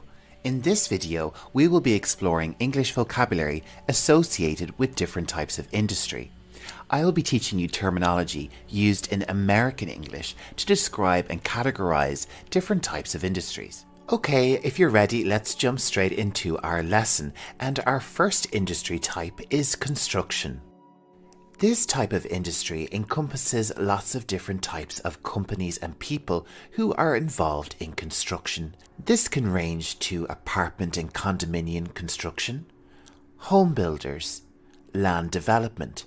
Indeed, any type of company involved in the building and development of public buildings, homes, or any type of construction are included in this category, and that includes people like plumbers, painters, and carpenters. Our next industry category groups three different industries together, which are all quite similar: arts, entertainment, and recreation. This industry covers all the kind of fun things that we like to do in life, from amusement parks, bowling centres, golf courses, museums, and it also includes musical groups and artists, as well as performers and creative artists. Concerts and events by these types of artists are also covered in this industry. Gyms, health and fitness clubs also fall under this category. An industry which we all enjoy is accommodation and food services. This industry covers tourism and accommodation like a hotel, a hostel, or a bed and breakfast, and every type of food service you can imagine, from street vendors, food service contractors, caterers, restaurants, and coffee shops. Next up, we have the retail trade. Companies who work in the retail trade industry sell products directly to the public in relatively small quantities for use and consumption. And of course, this industry covers every type of shop or store you can imagine, from supermarkets to shoe shops, computer shops, and everything in between. An industry which is directly linked to the retail trade is the wholesale trade industry. Businesses which are included in the wholesale trade are those which sell goods in large quantities and at low prices, typically to be sold on by retailers for a profit. And all this stuff that we are buying and selling and moving around needs an entire industry of its own: transportation and warehousing. And this industry covers the transportation of people too, so we have companies such as airlines and airports, as well as trains and delivery drivers and trucks. Warehousing means the storage of goods. This can include warehouses, of course, but it can also include different companies that offer products such as tank and refrigeration trucking and storage. so it's quite a varied industry. The manufacturing industry covers businesses which make something on a large scale, typically with machinery. It includes a vast multitude of companies that produce every single type of item that's available to us today.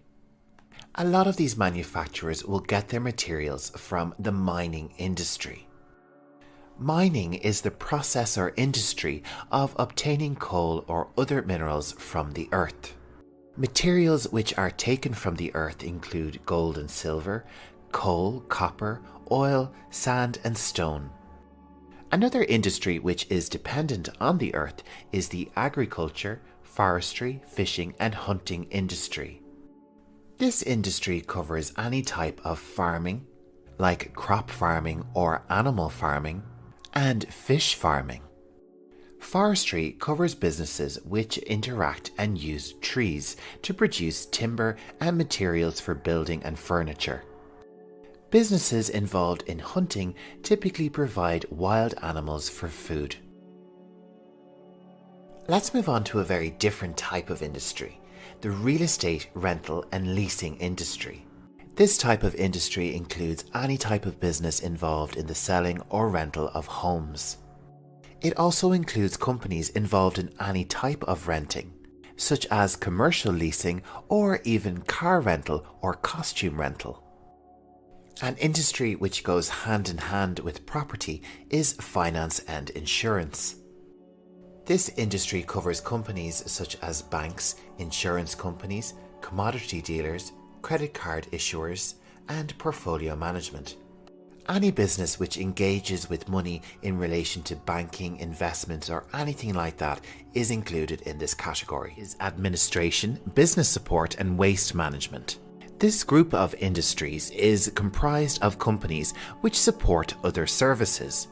These activities range from people like secretarial workers, people who clean offices, and other services like pest control, debt collection agencies, employment and recruitment agencies, and even security and waste disposal services. The next industry we will take a look at is called utilities. Utilities are essential services that play a vital role in economic and social development. Companies that are involved in the utilities industry supply things like water, electricity, natural gas, and provide sewage and sanitation. Although utilities are private for-profit companies, they are part of the public service landscape, providing as they do such staples for daily living. Our next industry is educational services. Educational services can be explained as the training or instructions given on different subjects. Institutions giving these services on different subjects can be training and coaching centres, colleges, schools, and universities. The next sector of industry we'll take a look at is the healthcare and social assistance industry. This is comprised of establishments providing healthcare and social assistance for individuals. The industry in this sector include physicians' offices, hospitals, medical laboratories, nursing homes, and youth and family service centres. Moving along to our next industry, which is called the professional, scientific and technical services industry. This comprises of companies and organizations which specialize in performing professional, scientific and technical activities for others. This industry includes professionals such as accountants, advertisers, architects, engineers, HR consultants, and lots of science-related jobs. These activities require a high degree of expertise and training. The information industry is comprised of companies and organizations that are information intensive in one way or the other. Typically, establishments are engaged in the following processes, such as producing and distributing information and cultural products, providing the means to transmit or distribute these products, as well as data or communications, and processing data. The final industry we will take a look at is defined as the other services sector. This comprises of companies and organizations which are engaged in providing services not specifically provided for elsewhere in the classification system. Establishments in this sector are primarily engaged in activities such as equipment and machinery repairing, activities such as providing dry cleaning and laundry services, personal care services, death care services, and pet care services. This sector also includes things like parking services and even dating services.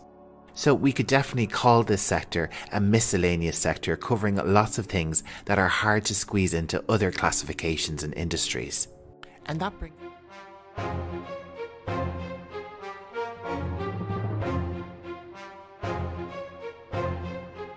Hi everyone, I hope you are doing well.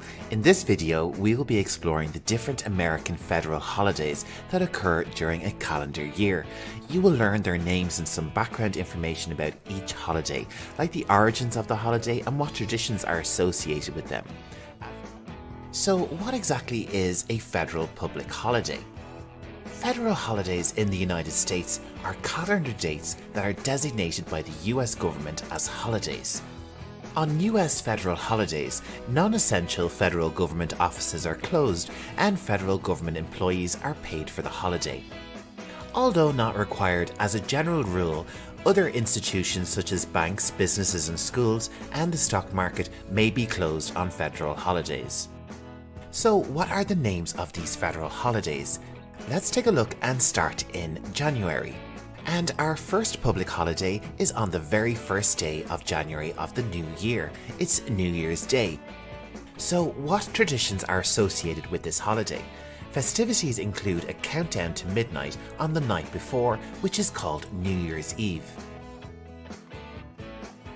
It is really common to have a New Year's Eve party, typically with your friends and family. And it's widely known that the place to be on New Year's Eve is Times Square in New York. It is here that you will see the famous ball drop. This is a large decorated ball which drops down a pole, and when it hits the bottom it is midnight and the start of a new year. Another tradition associated with this holiday time is a kiss. You kiss the person you love at midnight. Our next federal holiday is also in January. It's called Martin Luther King Jr. Day. It falls on the third Monday in January, and it can also be referred to as MLK Day. The day, of course, honors the man of the same name. King was a prominent leader of the civil rights movement and a Nobel Peace Prize laureate who was known for his use of nonviolence and civil disobedience. King was fatally shot at the Lorraine Motel in Memphis, Tennessee on April 4th, 1968. And the first MLK Day was held on January the 20th, 1986. Moving on through the calendar year, next up it's February. The next federal holiday in the calendar is called Washington's Birthday, although it's better known as President's Day. And by Washington, we're referring to George Washington. He was the first president of the United States of America. This federal holiday is celebrated on the third Monday in February. It became a federal holiday in 1885. These days, it is seen as a celebration of all presidents who have served for the United States. A food which is associated with the holiday is cherry pie. This is based on a legend of Washington in his youth chopping down a cherry tree. For the months of March and April, we have no federal holidays. We have to wait until May for the next one, which is Memorial Day. This federal holiday is celebrated on the last Monday in May. This federal holiday is a day for mourning US military personnel who have died in combat. Memorial Day has been celebrated since 1868. Many people visit cemeteries and memorials on Memorial Day to honor and mourn those who died while serving in the US military. Let's move on to our next federal holiday, which is in June and one which is also brand new. This new federal holiday is called Juneteenth. So what is it all about? This new federal holiday celebrates the emancipation of African Americans from slavery in the United States. The emancipation happened in 1863. The first Juneteenth will be held on June 19, 2022. This marks the date in 1865 when the US Army proclaimed freedom for enslaved people in Texas, which was the last state of Confederacy with institutional slavery. Juneteenth was made a federal holiday by President Joe Biden in 2021. Our next federal holiday is in July, and it's a quintessential American holiday.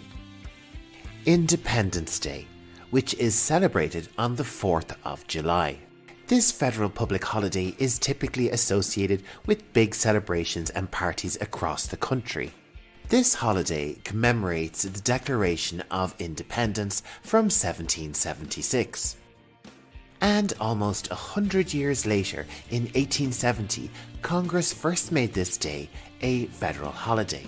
So what do Americans get up to on Independence Day? They enjoy parades, fairs, along with carnivals and different types of ceremonies.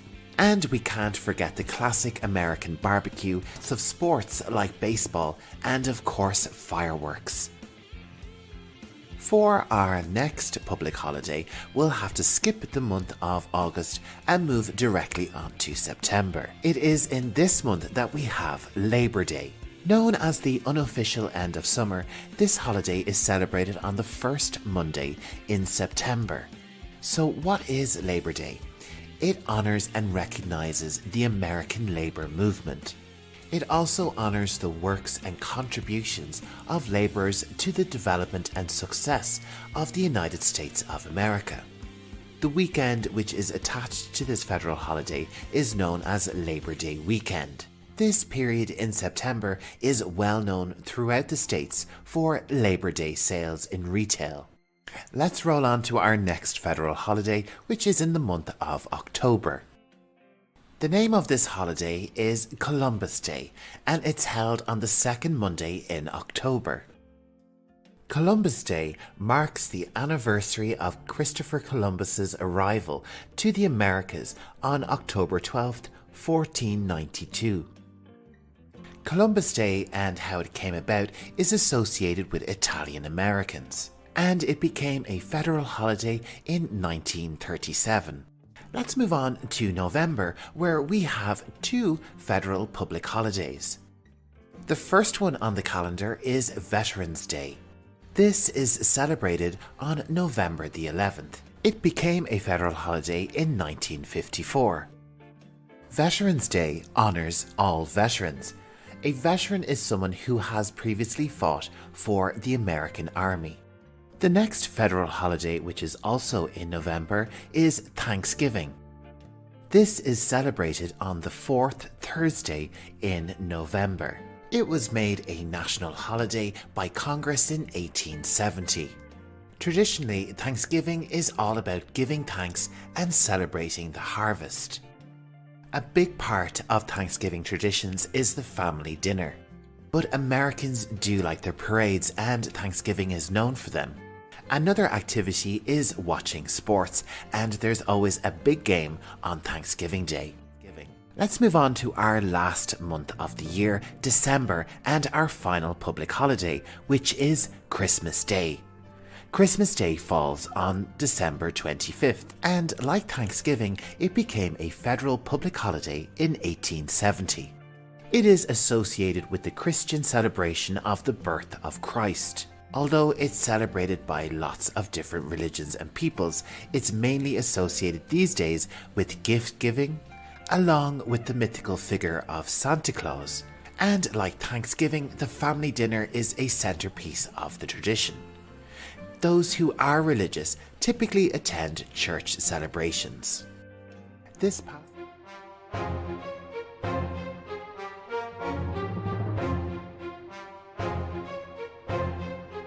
Hey there, welcome back to Learning English Pro. Today we are diving into the fascinating world of artificial intelligence, or AI. If you're ready to boost your English vocabulary while learning about cutting-edge technology, you're in the right place. In this video, we'll explore essential AI terms that will help you navigate this exciting field. An algorithm is a step-by-step instructions or rules that a computer follows to perform a specific task. In the context of AI, algorithms play a crucial role in data processing, decision-making, and problem-solving.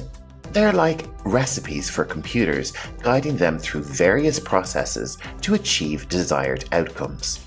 Moving on to our second term, machine learning. Machine learning is a subset of AI that involves the use of algorithms and statistical models to enable computers to learn from data. Instead of being explicitly programmed, machines can improve their performance over time by identifying patterns and making predictions based on the information they've gathered. Term number 3 is neural networks. These are a fundamental concept in AI and machine learning. Neural networks are computational models inspired by the structure and functioning of the human brain. They consist of interconnected nodes or neurons that process and transmit information. Neural networks are crucial for tasks like image recognition and natural language processing. Natural language processing, often abbreviated as NLP, is a branch of AI that focuses on enabling computers to understand, interpret, and generate human language. NLP technologies are used in applications like chatbots, language translation, sentiment analysis, and text summarization. Now let's explore deep learning. This is a specialized subset of machine learning that involves complex neural networks with multiple layers. These deep neural networks can automatically learn to represent data in more abstract and hierarchical ways. This can lead to incredibly accurate results in tasks like image and speech recognition, as well as language generation. Our final term for today is data mining. This involves the process of discovering patterns, trends, and useful information from large sets of data. In the context of AI, data mining plays a crucial role in extracting insights that can be used to improve algorithms, make predictions, and enhance decision-making. And there you have it, 6 essential AI terms that will give you a solid foundation for understanding the fascinating world of artificial intelligence. Remember to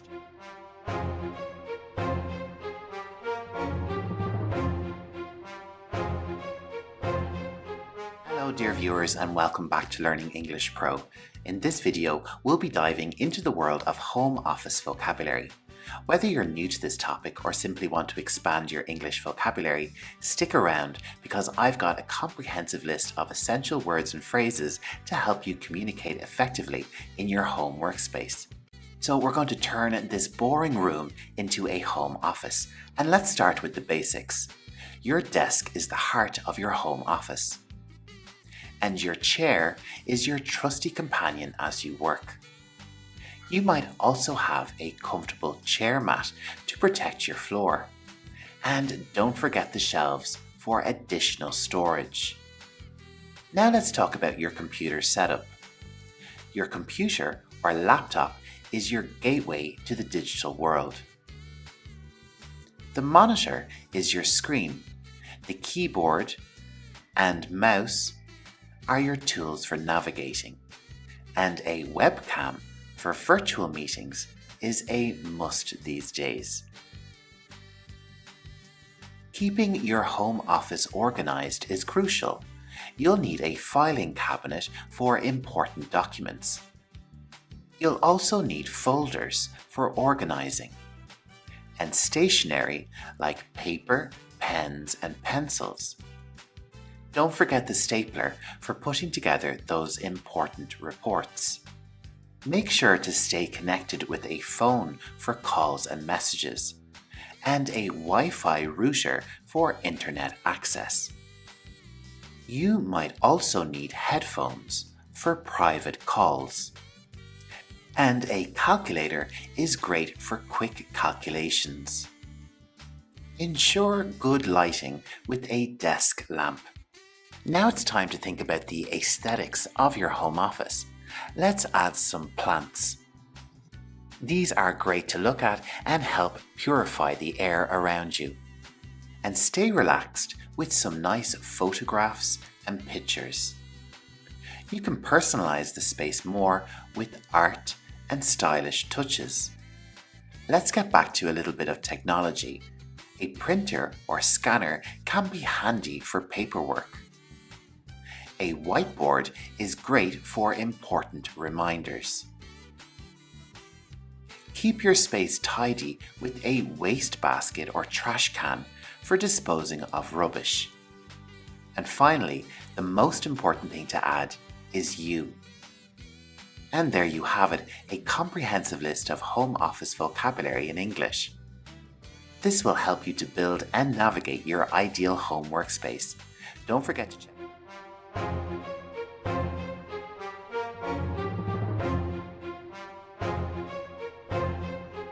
Hello and welcome back to Learning English Pro. My name is Jer, your online tutor and guide. In today's lesson, we are taking a tour of money and finance English vocabulary in a masterclass from Learning English Pro.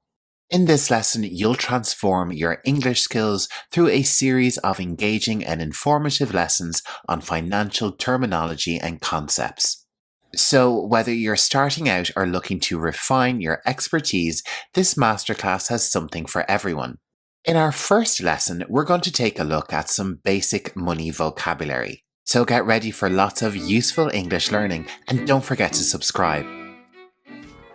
Money is at the center of almost every aspect of our lives. In English, we say, money makes the world go round. Another word for money you may hear is cash, and this usually refers to physical money. You might hear someone say, I have some cash in my pocket. Cash can also refer to small amounts of non-physical money. You could hear someone ask, can you transfer some cash to my bank account, please? Physical cash money comes in two different forms, coins and banknotes.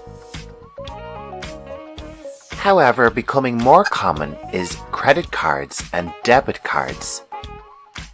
We will take a look at debit cards later, but for now I want to focus on this important word, credit. The definition of credit is the ability of a customer to obtain goods or services before payment, based on the trust that payment will be made in the future. Another way to talk about credit is to say that it is money that you borrow and are usually charged interest on. But what is interest? Interest is the charge for the privilege of borrowing money. The amount of interest charged is usually called the interest rate.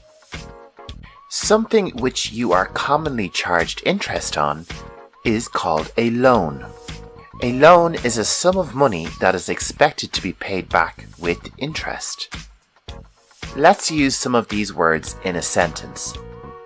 We needed some credit, so we got a loan from the bank with a good interest rate. So what kind of loans can you take out from the bank? Let's have a little look at 3 types of loans you may commonly take out in your lifetime. When you need a loan to buy a house, we call this loan a mortgage. The T is silent. Mortgage. Another common loan is a student loan. And many people get a car loan to purchase a new car. When people have a lot of money, we have certain words we use to describe them, like wealthy or rich. Or you can say someone is very well off. When you have lots of money, you can buy lots of expensive things. And in English we say that the wealthy have comfortable lives. But we all need to ask, can money buy you happiness? If you don't have a lot of money, you might be described as poor or broke, or someone might say that you are badly off. People who don't have much money might have to live on a budget, and they may have stressful lives, which can affect health and well-being. Okay, let's move on and have a look at some new different words for money and how we may use them. A word I'm sure everyone around the world knows very well: tax. And this is the money that you pay to the government. And you pay it on goods, services, profits, and income. Our next word is donation. And this word describes money you give to charity. Next up we have two words: salary or wages. And these words mean money paid to you from your employer. It is usually paid weekly or monthly. And if you work hard, you may get a bonus. This is an additional payment from an employer for good performance. And in Western culture, it is quite common for your employer to give you a Christmas bonus. Let's move on and have a look at some words for money you may use when you're shopping. Our first word describes something you may find typically in a magazine or a newspaper: a coupon. A coupon is a token entitling the holder to a discount off a particular product. Something you can give as a present to someone is a voucher or a gift certificate. This usually comes as a piece of paper or an electronic card that entitles the holder to a cash discount, or it may be exchanged for goods or services. When you go to a restaurant and you have a nice experience with the serving staff, you can leave them a tip. This is a sum of money given to someone as a reward for a service. It is becoming more and more common to pay by card. We have already taken a look at credit, but let's have a look at a debit card and what that means. A debit card is a card allowing the holder to spend or use money directly from their personal bank account. When you use a card to pay for something, you might need to use your chip and PIN.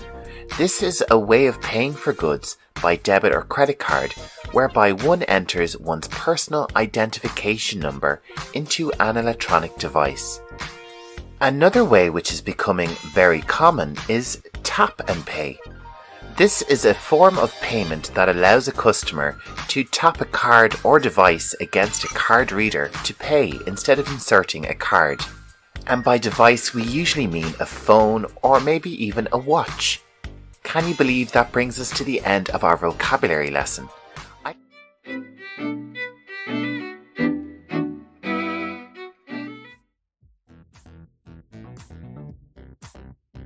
Hello, I hope you're having a great day. You're very welcome to this English vocabulary lesson on banking. So if you're ready, sit back, relax, and let's learn some English together.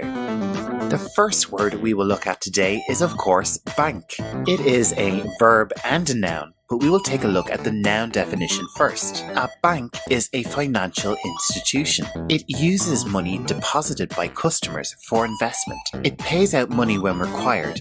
It makes loans at interest, and it exchanges currency. Let's move on and take a look at the verb definition of bank. As a verb, it means to have an account at a particular bank. So you could say, she banks with the National Bank. Sometimes a bank will have more than one office or store. An office of a bank is called a branch. And the full definition of a branch is a division or an office of a large business or organization, operating locally or having a particular function. Let's use this word in a sentence example. The bank has a branch in the village. The bank has a branch in the village. When you open a bank account, you become a customer of the bank. Let's take a closer look at this term, bank account. The definition is a record or statement of financial deposits and expenditure. Let's look at some sentence examples. You could say, I need a bank account. But it is better English to say, I need to open a bank account. We use the verb open when we want to create or have a bank account. So when you go to the bank, you could say, hi, I would like to open a bank account, please. Let's take a look at the things you need to open a bank account. You will need official identification, like a passport or national ID. You will also need proof of address, like an electricity bill, and you will have to fill out an application form. Once you have completed your application and you get your bank account, one of the first things you will receive is a debit card. If you want to learn more about debit cards and different types of money, check out my money vocabulary video. The link is on screen now. One of the first places you will use your debit card is probably the ATM. Now, what does ATM mean? It is an acronym of Automated Teller Machine. At the ATM, you will also need your PIN. PIN is another acronym and it stands for Personal Identification Number. A verb, withdraw, which means to take money out of an account. So you could say, I withdraw about $80 a week from my account. Another way we can say this is by using the phrasal verb take out. I need to take out some money from the ATM. Let's move on to our next word, which is the opposite of withdrawal, lodgement. And this noun means the action of putting money into your bank account. Let's use it in a sentence example. Hello, I would like to make a lodgement, please. This is something that you can say at the desk in the bank. And of course, we have a verb for this action as well, lodge. And this verb describes, of course, the act of putting the money into your bank account. A sentence example is, I will lodge the money into my bank account tomorrow. We can also use a phrasal verb here, put into.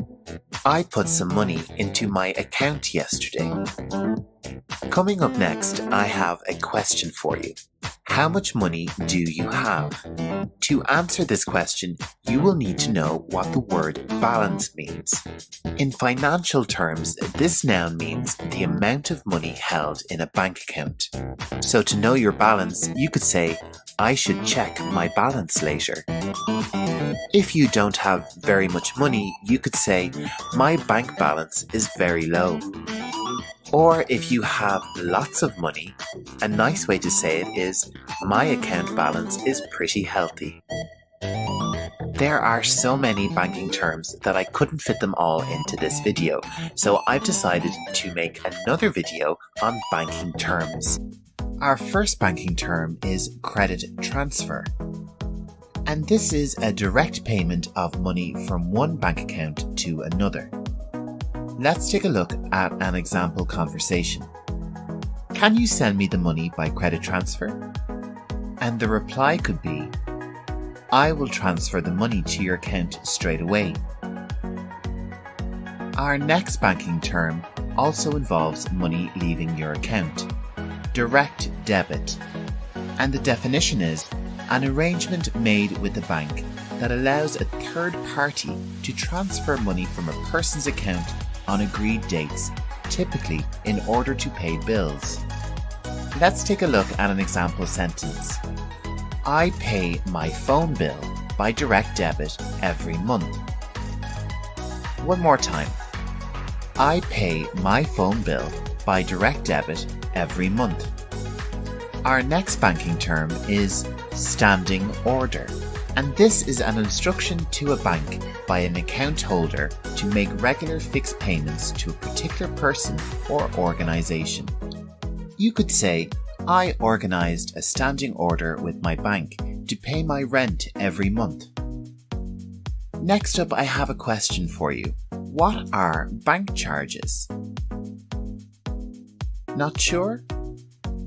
Well, to make a profit and pay operating expenses, banks typically charge for the services they provide. Let's take a closer look at this word charge, which is a noun, and the definition is a price asked for goods or services. A sentence example is, I get a lot of bank charges on my account. Something you may receive a bank charge on is an overdraft.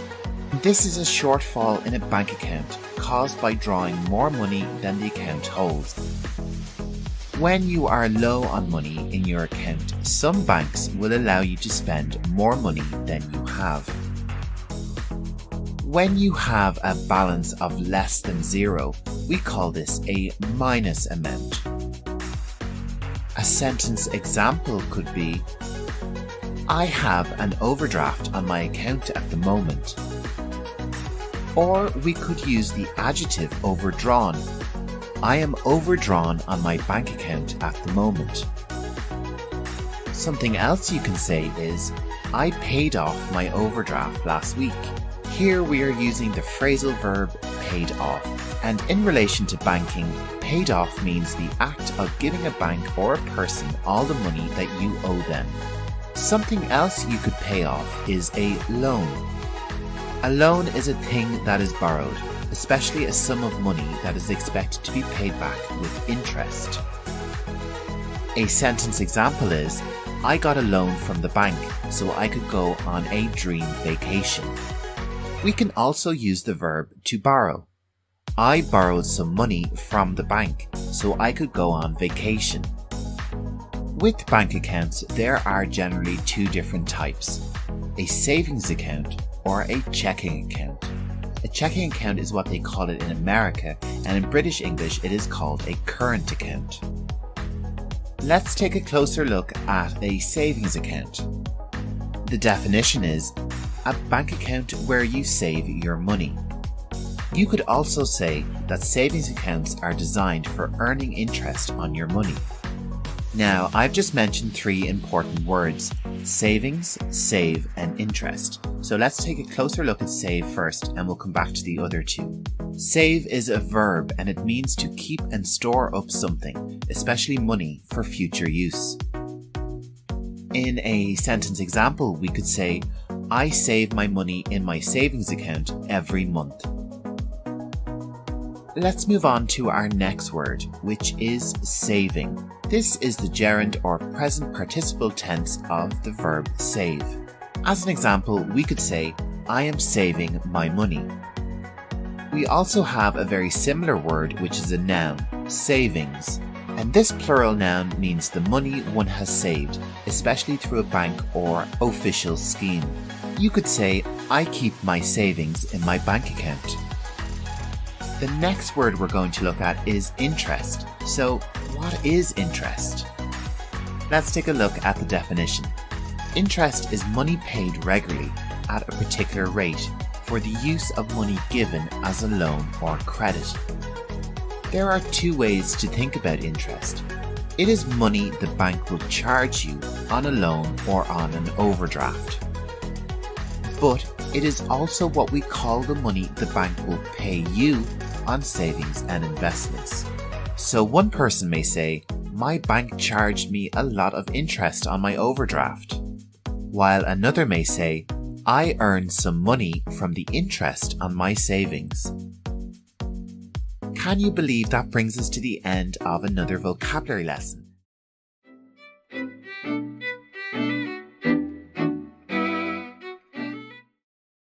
Welcome back to Learning English Pro. In this video, we are back with more financial English, this time with a focus on credit cards and an extensive and detailed English glossary on common terms and vocabulary associated with billing, interest rates, and using a credit card. So if you're ready, it's time to sit back, relax, and let's learn some English together. Our first term is card holder. Card holder. Let's take a look at the definition. A card holder is a person who has a credit card or debit card. Let's use it in an example sentence. I am a card holder and it is okay to charge my card for this purchase. Our next term is annual fee. Repeat after me. Annual fee. This is a once yearly charge for having a credit card. Let's use this term in our example sentence. My annual fee for my credit card is now due. Up next, we have transaction fees. Transaction fees. The definition is a fee charged for using a credit card for certain types of transactions, like in an ATM. We could say, my bank does not charge me any transaction fees. Our next word is balance. Balance. And in relation to a credit card, a balance is the amount of money you owe on your credit card bill. It can change from month to month depending on whether you pay your bill in full and on time.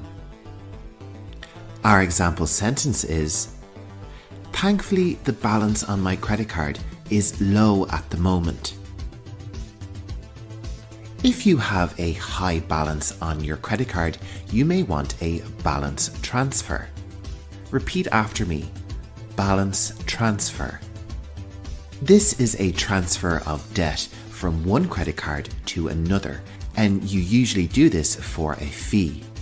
Our example sentence is, I need a balance transfer to get my debt under control. Up next, we have the term credit limit. Repeat after me. Credit limit. This is the maximum amount of credit a borrower can use on a credit card. Exceeding the limit usually involves a penalty fee. We could say, I cannot buy those shoes because I have reached my credit limit. Our next term is interest rate, which we've already mentioned in this video. Interest rate. The definition is the charge for borrowing a sum of money, usually expressed as a percentage of the original loan charged annually. Remember, credit cards are a type of loan. An example sentence is, the interest rate on my bank's credit card is very good. One type of interest rate is the annual percentage rate, commonly known as the APR. APR. The definition is a calculation of the overall cost of your loan. It is expressed as an annual rate that represents the actual yearly cost of the funds borrowed. It takes into account all the costs during the term of the loan, including any setup charges and the interest rate. We could say, the APR on my credit card is incredibly high. I need a balance transfer to a new card to save money. We also have the term introductory APR. Introductory APR. And this is a lower interest rate offered on a new credit card, usually during the first 6 months. After the introductory period, the interest rate increases. An example sentence is, I was offered a very good introductory APR on this new credit card. We also have a type of interest rate called a fixed rate. Fixed rate. This is described as an interest rate that does not vary during the life of a loan. Let's take a look at our example sentence. The fixed rate of interest on my credit card will expire at the end of the month. Let's move on to our next term, which is prime rate. Prime rate. This is defined as the rate of interest that banks charge their most favoured customers, usually around 3%. My bank must think I am a good customer because they offered me the prime rate on a new credit card. Another type of interest rate is a variable rate. Variable rate. This is an interest rate that changes based on the moves of another rate index, usually the prime rate. We could say, my credit card comes with a variable rate. Our next English word is the verb to default. Default. The definition is the failure to pay a debt. Our example sentence is, I defaulted on my credit card payments, and now I am in some financial trouble. And you know, if you are experiencing difficulty with credit card debt, please seek advice from a professional and trusted debt advice organisation. Lots of governments around the world offer services to assist people in financial trouble. It can also be a good idea to talk to your bank. Our next term is default rate. Default rate. This is defined as a particular interest rate charged when a consumer defaults on a credit agreement, usually much higher than the normal rate. Our example sentence is, the default rate on my credit card is very high. Next up, we have minimum monthly payment. Minimum monthly payment. And this is the smallest amount of money a borrower can pay monthly towards their credit card, usually 2% of the balance. We could say, my minimum monthly payment is quite high. If this is the first time you're visiting my channel, Learning English Pro, you're very welcome. My name is Jer and I'm narrating your lesson today. Make sure to subscribe to get updated on all my latest videos. Our next term is late fee. Repeat after me. Late fee. And our definition is a fee charged for paying the minimum balance of a credit card after the due date. Our example sentence is, I forgot to pay my credit card bill and I got a late fee. Let's move on to our next term, which is grace period. Grace period. This is defined as a period of time when no interest is charged on a credit card. Our example sentence is, with my new credit card, I have a grace period of 6 months. Next up, we have billing cycle. Billing cycle. A billing cycle is the amount of time between the last statement closing date and the next. Billing cycles must be at least 21 days. We could say, the billing cycle for my credit card seems to come around very quickly. Next up, we have the term cash advance. Repeat after me. Cash advance. When you withdraw money from your credit card account, it is known as a cash advance. Card issuers typically limit the amount of money you can withdraw to a portion of your total credit limit and charge high interest rates and fees on the withdrawal, making cash advances costly. I used my credit card at the ATM and got a cash advance. And that brings us to the end of our lesson on credit card English vocabulary. In this video, you will learn about different types of insurance in English. Okay, it's time to begin our lesson. And first up, let's ask, what is insurance? Or how do we define insurance? We could say insurance is a way to protect oneself or an organization from financial loss. We could also say that insurance is a type of risk management. Insurance is generally provided by an insurance company or an insurance broker, and we could call either of these types of entities an insurer. One of the first types of insurance many people get is car insurance. This can also be called motor insurance. In American English, it can be referred to sometimes as vehicle insurance. Another common type of insurance is medical insurance. There are a few synonyms for medical insurance, like health insurance. It can simply be called healthcare. or a health plan. Another popular type of medical insurance is dental insurance. Sometimes this will be covered under a healthcare plan. Okay, let's move on to a different type of insurance, home insurance. This may also be called property insurance. Home or property insurance generally covers costs relating to fire, theft, and costs incurred by weather damage. There are also many subtypes of property insurance, such as boiler insurance, earthquake insurance, flood insurance.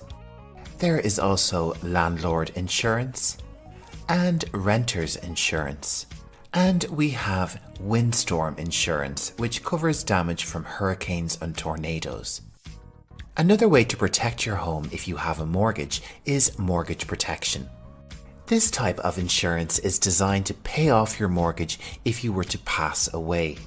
And some mortgage protection policies will cover mortgage payments if you become disabled or sick. A very important insurance for a lot of people is pet insurance. This type of insurance policy is purchased by pet owners to offset the overall cost of their animals' medical bills. Let's move on to a different type of insurance, income protection. Income protection insurance pays part of your lost income if you're unable to work because of disability caused by an illness or injury. A subtype of income protection is disability insurance or long-term disability insurance. Our next type of insurance is liability insurance. This term refers to an insurance product that provides an insured party with protection against claims resulting from injuries and damage to other people or property. A common type of liability insurance is public liability. This covers the cost of claims made by members of the public for incidents that occur in connection with business activities. Professional liability insurance is insurance that protects professionals such as accountants, lawyers, and physicians against negligence and other claims initiated by their clients. Up next, we have life insurance. This type of insurance generally provides an income to an insured person's family upon their death. Funds can be used for burial, funeral, and other final expenses. And that brings us to the end of this English lesson on types of insurance. Don't forget about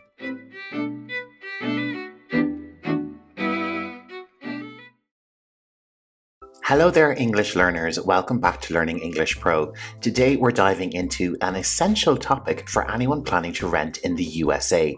Renting a place can be exciting and sometimes a challenging experience, especially when it comes to understanding the terminology.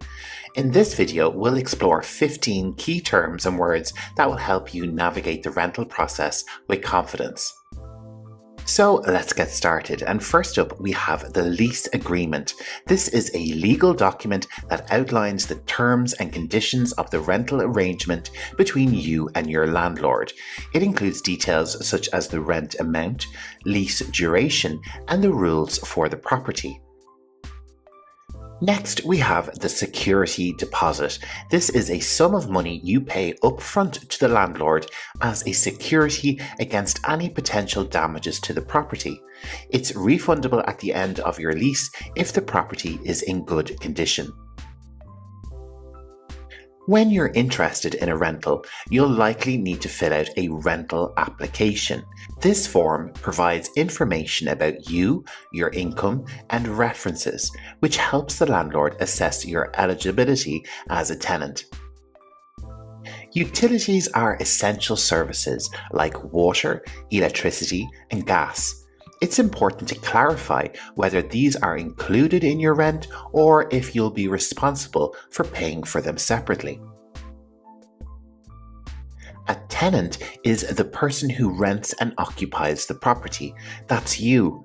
Remember, as a tenant, you have rights and responsibilities outlined in the lease agreement. Your landlord is the property owner who is renting out the place to you. They're responsible for maintaining the property and addressing any issues that arise during your lease. The rent due date is the day each month when your rent payment is due. Make sure to pay on time to maintain a good relationship with your landlord. If something in your rental needs fixing, you can submit a maintenance request to your landlord, and they'll arrange for repairs to be made. Subletting is when a tenant rents out their rented space to another person. However, this usually requires permission from the landlord. Eviction is the legal process of removing a tenant from a property. It usually happens when a tenant doesn't follow the terms of the lease. When you move into a new place, it's wise to conduct a move-in inspection. This involves noting down any existing damages or issues in the property to avoid disputes later. As your lease term ends, you might have the option for a lease renewal. This allows you to extend your lease for another period, often with updated terms. Before bringing a furry friend along, check the pet policy. This outlines whether pets are allowed, any restrictions, and potential fees. The term amenities describes extra features or facilities that a rental property might offer, such as a gym, a pool, or a laundry room. Last but not least, consider getting renter's insurance. This coverage protects your personal belongings in case of theft, damage, or other unexpected events. So there you have it. These are some of the key terms and words that will be incredibly useful as you navigate the world of renting in the USA. Remember, these terms will help you communicate effectively with landlords and make informed decisions. English Pro. Today we're delving into the world of investments, where we will break down different types of investments and explore the relevant vocabulary associated with each. And let's begin with stock market investments. A stock market, in brief, is a centralized marketplace where stocks are bought and sold by investors. Stocks, also known as equities or shares, represent ownership in a corporation or company. When you own a stock, you essentially own a portion of that company. Companies issue stocks to raise capital for various purposes, such as expanding their operations, investing in new projects, or reducing debt. Dividends are payments made by a corporation to its shareholders out of its profits or retained earnings.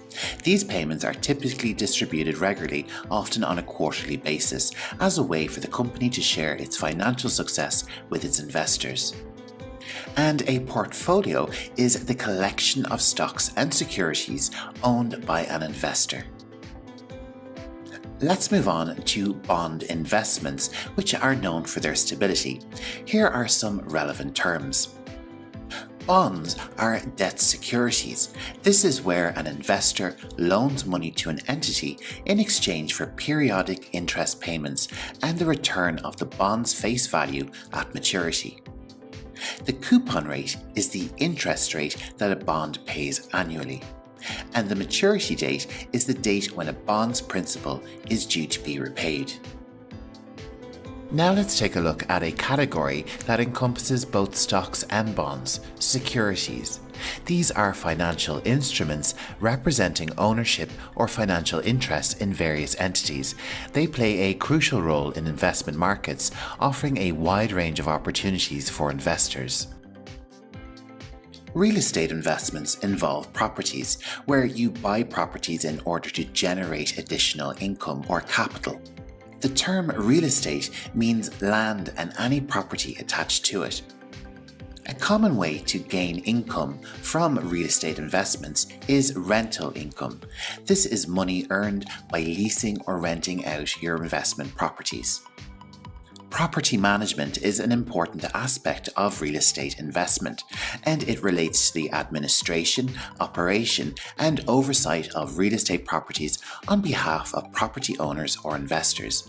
It involves a wide range of responsibilities aimed at maintaining and maximizing the value of real estate assets. Let's move on to mutual funds. Mutual funds pool money from various investors to buy a diversified portfolio. Key terms include NAV or net asset value. This is the per share market value of a mutual fund. The expense ratio is the cost of managing a mutual fund expressed as a percentage of assets under management. In relation to investments, diversification means spreading investments across various assets to reduce your risk. Our fifth type of investment is commodities investment. Commodities are tangible goods that can be bought or sold. Here are some terms related to this type of investments. Which goods can we consider commodities? Well, commodities can be raw materials or primary agricultural products that can be bought and sold, such as gold, oil, wheat, art, wine, you name it. There are lots of different types of commodities in that market. An essential term of the commodities investments market is future contracts. These are agreements to buy or sell a commodity at a specified future date and price. And the spot price is the current market price for immediate delivery of a commodity. An investment type which is always a hot topic is cryptocurrency investments. These are digital or virtual currencies that use cryptography for security. Here are some essential terms. Bitcoin was the very first cryptocurrency, and it is the most well known, often referred to as digital gold. A crucial term for understanding cryptocurrency is the blockchain. This is a distributed ledger technology that underlies most cryptocurrencies. And if you have cryptocurrency, you're going to need a wallet. This is a digital tool for storing, sending, and receiving cryptocurrencies. Moving along to private equity investments. Private equity involves investing in privately held companies. And the investment management company that invests in private companies is known as a private equity firm. Venture capital is the funding provided to startup and small businesses in exchange for equity. And if you remember from earlier, an equity equals a share in the company. A leveraged buyout, or an LBO, is the acquisition of a company using significant amount of borrowed funds. Our final investment type is a hedge fund investment. Hedge funds are investment funds that employ various strategies to generate returns. Alpha is a measure of an investment's return relative to its risk. Short selling is the practice of selling borrowed assets with the hope of buying them back at a lower price. Our final term is high frequency trading, or HFT. This is a trading strategy that uses advanced algorithms for rapid buying and selling of assets. And that concludes our exploration of investment vocabulary. Hello and welcome back to Learning English Pro. In this lesson, we're going to take a look at vocabulary and terminology relating to economics. You'll learn 15 fundamental economic terms that will help you grasp the complexities of the financial world. And our first term is supply and demand.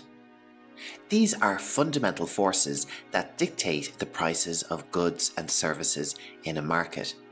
Supply refers to the quantity available, while demand represents how much people want it. Prices rise when demand exceeds supply, and prices fall when supply exceeds demand. Let's move on to our next term. Inflation.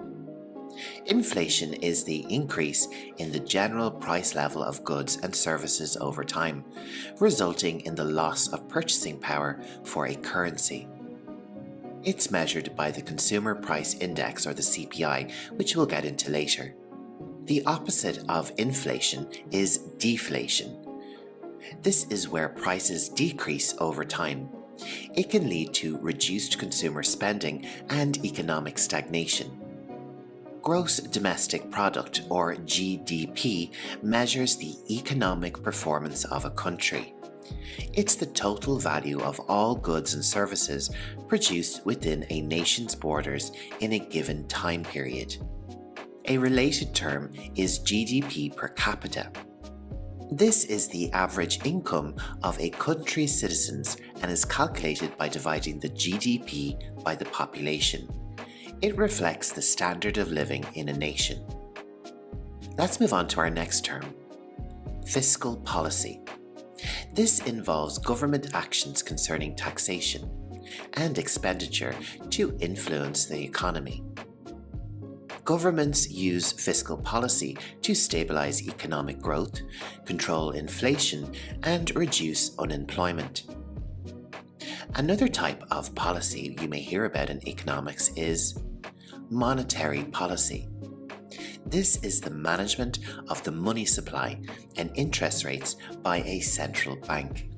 It plays a crucial role in controlling inflation and maintaining economic stability.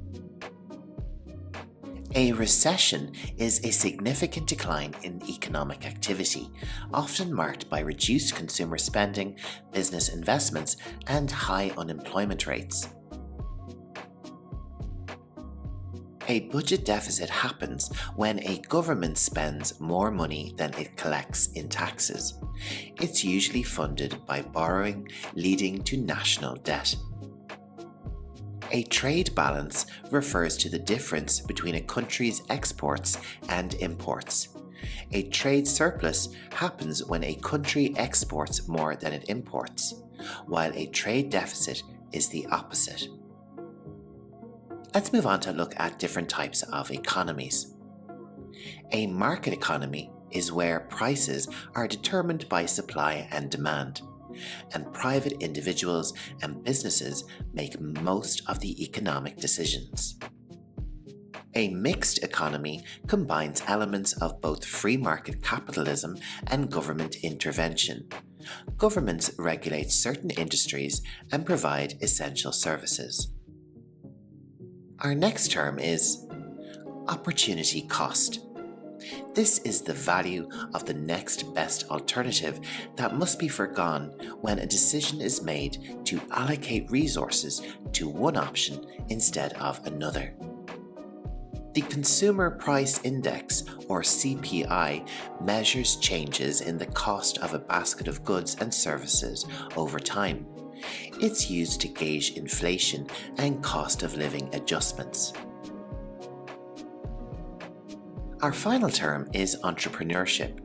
This involves identifying business opportunities, organizing resources, and taking risks to create and operate successful enterprises.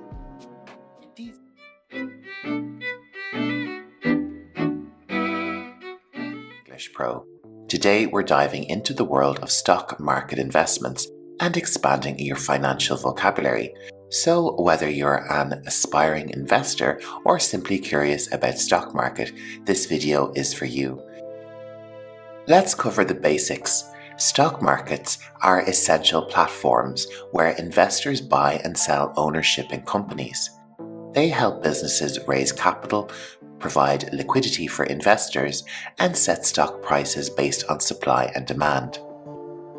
These markets offer diverse investment opportunities and act as economic indicators. Examples of stock exchanges include the New York Stock Exchange, the Nasdaq, the London Stock Exchange, and Tokyo Stock Exchange. Another fundamental term of stock market investments is shares, also known as stocks. These are units of ownership in a company. When you own shares of a company's stock, you own a portion of that company, and your ownership entitles you to a share of its profits and a say in certain corporate decisions. If you own shares or stocks in a company, you are known as a shareholder in that company.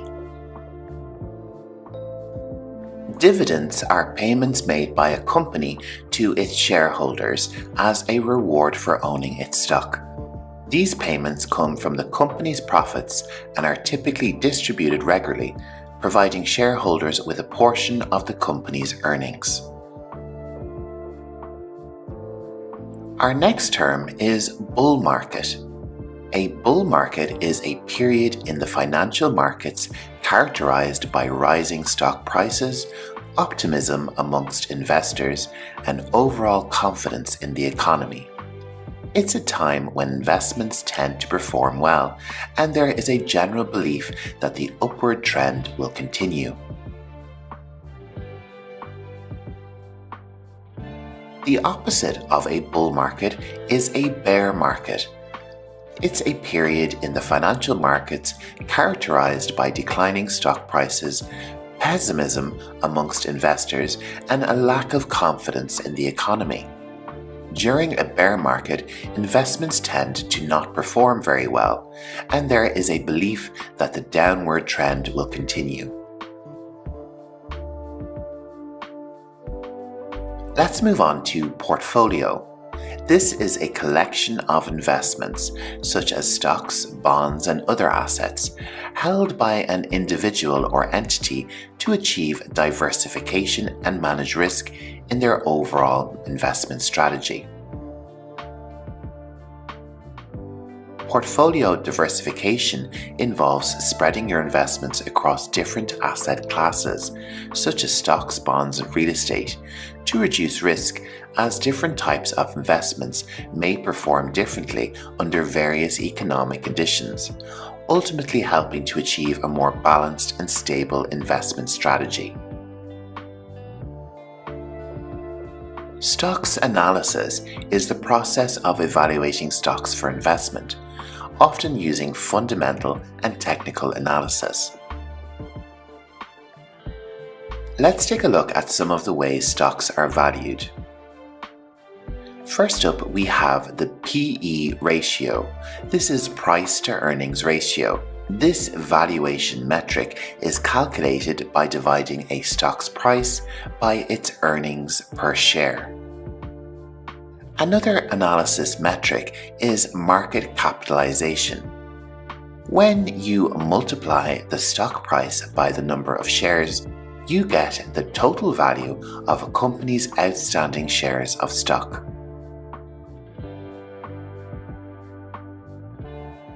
Next up, we have some trading terminology. Blue chip stocks are stocks of large established companies with a history of stable performance. Day trading is the practice of buying and selling stocks within the same trading day. Let's move on to our next term, which is bid and ask prices. The bid price is the maximum price a buyer is willing to pay for a stock, while the ask price is the minimum price a seller is willing to accept. The difference between them is known as the bid-ask spread.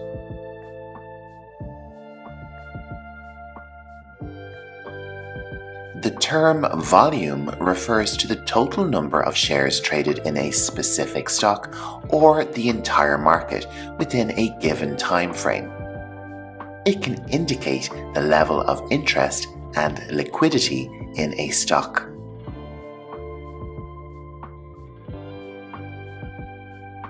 A market order is an instruction to buy or sell a stock immediately at the current market price. It guarantees execution, but may not guarantee a specific price. A limit order is an order to buy or sell a stock at a specific price or better. It ensures a specific price but does not guarantee execution if the market price doesn't reach the limit price. A stop-loss order is a predefined price level at which a stock is automatically sold to limit potential losses. It's a risk management tool used by traders. When it comes to the stock market, there are two different types of investors. A retail investor is an investor who buys and sells stocks for personal portfolios, while institutional investors are usually large organizations like mutual funds or pension funds that invest on behalf of others. And that wraps up our vocabulary lesson on the stock market. I hope you found it interesting. We've covered some essential terms to help you navigate this dynamic financial world with confidence.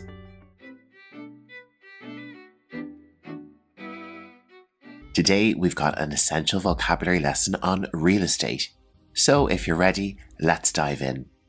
Our first term for our real estate vocabulary is property. Property refers to physical assets such as land, buildings, and everything permanently attached to them. These can include residential homes, commercial spaces, and even undeveloped land. Understanding the concept of property is fundamental to navigating the real estate world. A mortgage is a financial arrangement where a lender provides you with the necessary funds to purchase a property and you repay this loan over time with interest. It's a significant part of the home buying process and involves understanding terms like interest rates, down payments, and loan duration. Next up, we have the term landlord or landlady. Landlady really isn't used that much anymore. Landlord is a common term that you can use for both genders. The landlord is the individual or entity who owns the property you are renting or leasing. They are responsible for maintaining the property and ensuring your compliance with the lease agreement. Knowing the rights and responsibilities of both landlords and tenants is crucial for a smooth renting experience. And let's check out this term tenant. As a tenant, you are the renter or occupant of a property owned by a landlord.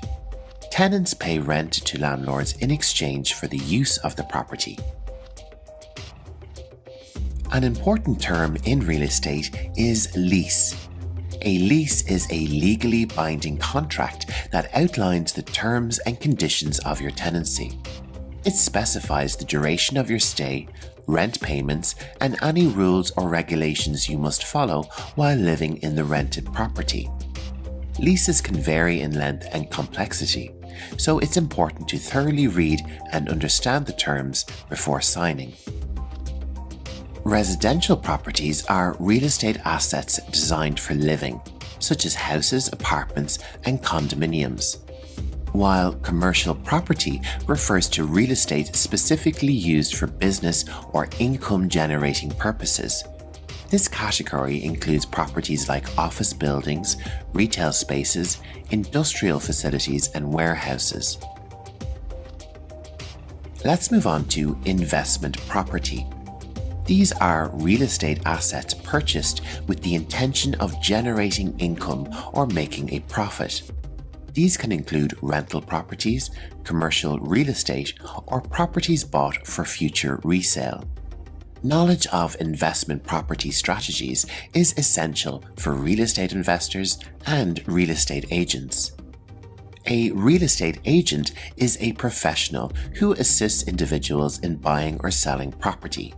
They have a deep knowledge of the local real estate market, and their expertise is invaluable when navigating the complexities of real estate transactions.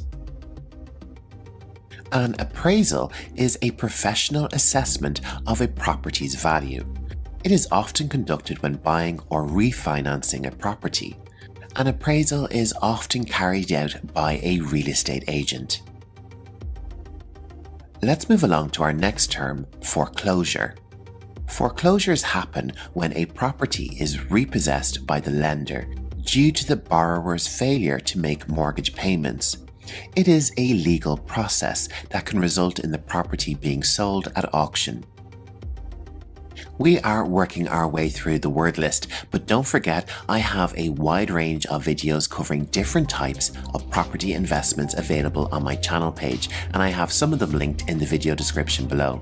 Make sure to check them out. Let's move on to the term equity. This is the difference between the current market value of a property and the outstanding balance of the mortgage. It represents the homeowner's ownership stake in the property and can increase over time as the mortgage is paid down and the property's value appreciates. Closing costs are the expenses associated with finalizing a real estate transaction. They include fees for services like title searches, appraisals, and legal services. Buyers and sellers need to be aware of these costs as they can significantly affect the overall cost of a real estate transaction. A title is a legal document that proves ownership of a property. It includes details about the property's history, any liens, and the current owner. Ensuring the title is in order is essential to avoid potential legal disputes when buying or selling real estate. In British English, a title would be called a deed. The down payment is the initial payment made by the buyer when purchasing a property. It's typically expressed as a percentage of the property's purchase price. Once the down payment is paid, the house or property is secured for the buyer.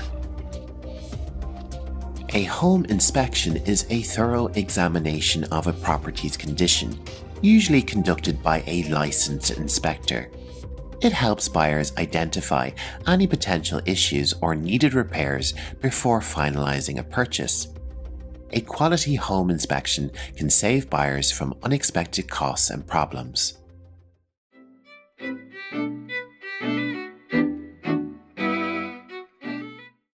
Today we're diving into the world of mortgages and exploring some essential mortgage terms.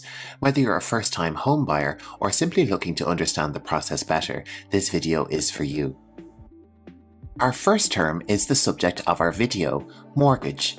A mortgage is a legal agreement between a borrower and a lender, typically a bank, that allows the borrower to obtain funds to purchase a home. The property itself serves as collateral for the loan, and the borrower makes regular payments including principal and interest until the loan is paid off. Next up, we have principal.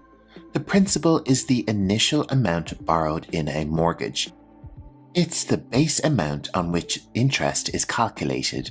Over time, as you make payments, the principal balance decreases. Moving on to interest rates. This is the cost of borrowing money, expressed as a percentage. It determines how much you'll pay in interest over the life of your mortgage. Interest rates can be fixed or adjustable.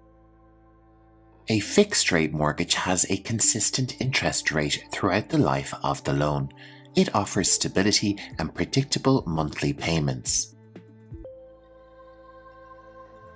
On the other hand, an adjustable rate mortgage or a variable rate mortgage has an interest rate that may change periodically. It often starts with a lower rate but can increase over time. The fixed rate period in an adjustable rate mortgage is the initial period during which the interest rate remains fixed before it begins to adjust periodically.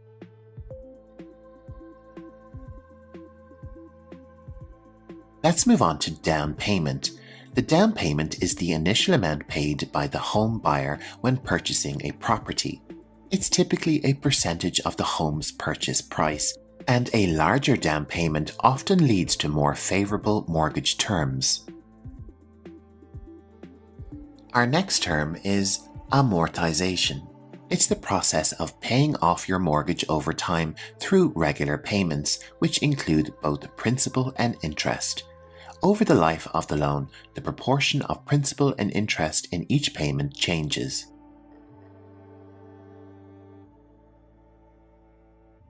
Let's discuss escrow. An escrow account is set up to hold funds for property taxes and insurance.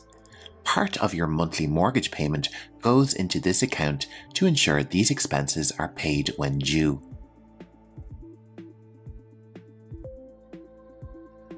Next up, closing costs.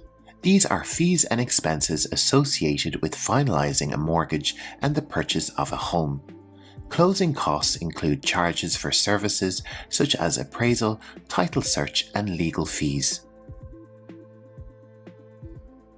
If you're interested in learning lots more related English vocabulary, check the links on screen and in my video description. On my channel, I have lots of English vocabulary videos relating to banking, finance, investments, real estate, and lots more. Let's get back to our lesson, and our next term is pre-approval. This is a crucial step in the home buying process. It is a preliminary assessment by the lender that determines how much you can borrow. This helps you understand your budget and increases your chances when buying a new home. PMI, or private mortgage insurance, is insurance that lenders require from borrowers who make a down payment of less than 20%. It protects the lender in case the borrower defaults on the loan.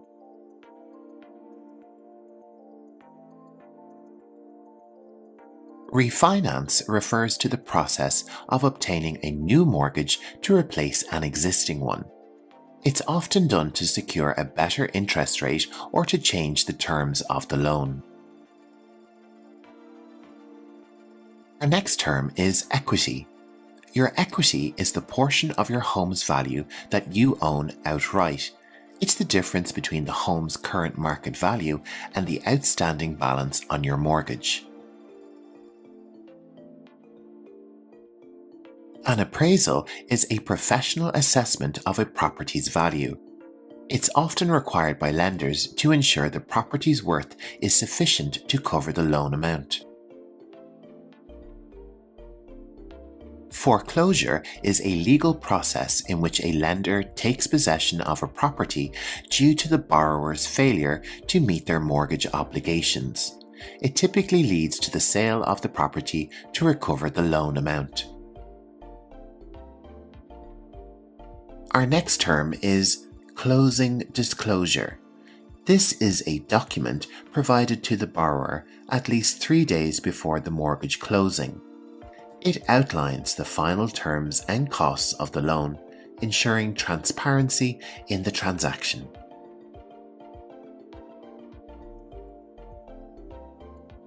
Title insurance is a policy that protects the homeowner and the lender from financial loss due to disputes or defects in the property's title. It ensures that the property has a clear and marketable title. The mortgage origination fee is a charge imposed by the lender to cover the cost of processing and underwriting the loan. It's typically a percentage of the loan amount.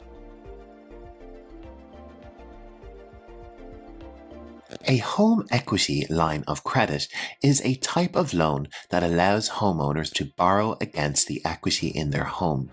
It provides a flexible source of funds that can be drawn upon as needed. Understanding these mortgage terms is crucial for making informed decisions when buying a home.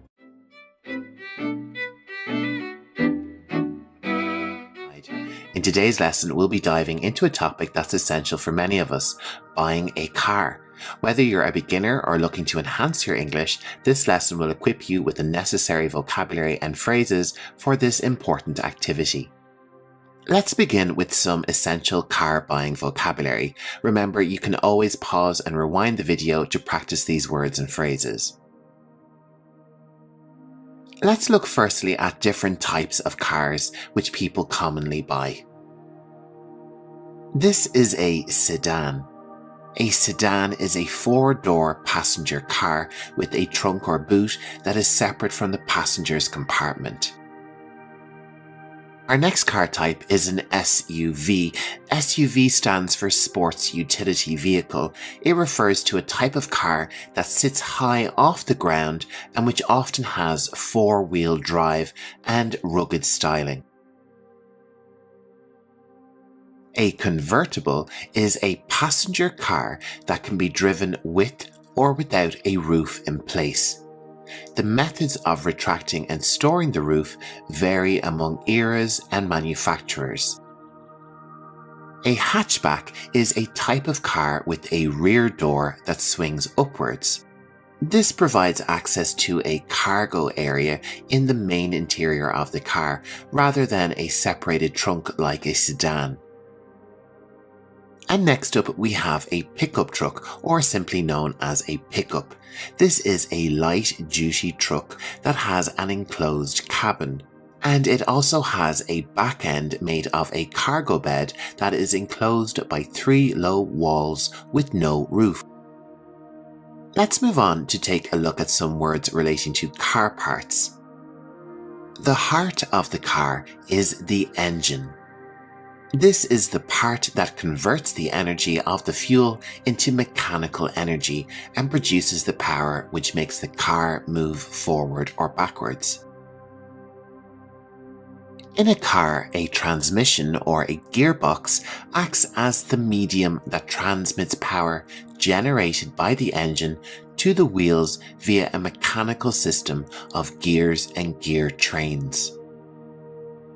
A brake is the mechanical device in a car that stops motion by absorbing energy from a moving system.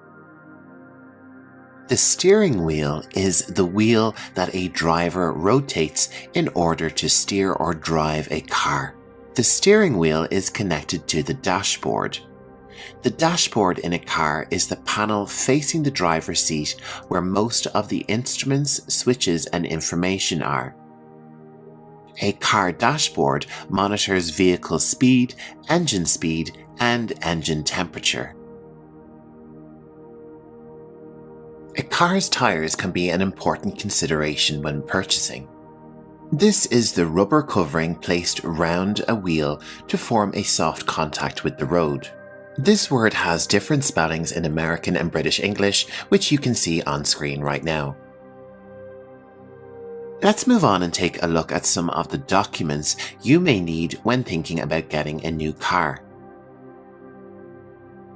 The car registration is an important document which registers your ownership of the car with your local government authority. A car title includes official information about the vehicle and the owner. It differs from vehicle registration and proof of insurance as it's strictly proof of car ownership.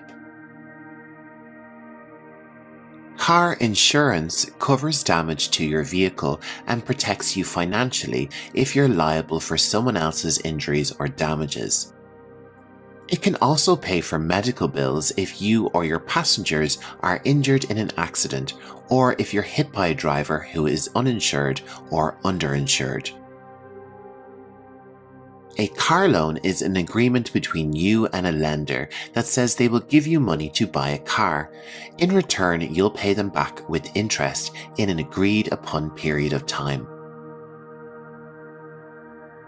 If you're thinking of buying a car, the place that you go is called a car dealership. And the person that you buy the car from is called a car dealer. Different countries have different rules, but in lots of places you can buy a car second hand. This is where it has been previously owned by someone else and they will sell it to you at a discounted price. This is usually done online or through local newspapers and advertisements. Wherever you go, you're going to need some handy English phrases to get your dream car. So let's take a look at some now. Something you would say to start the conversation with a car dealer is, "I'm in the market for a new car." Repeat the phrase after me. I'm in the market for a new car.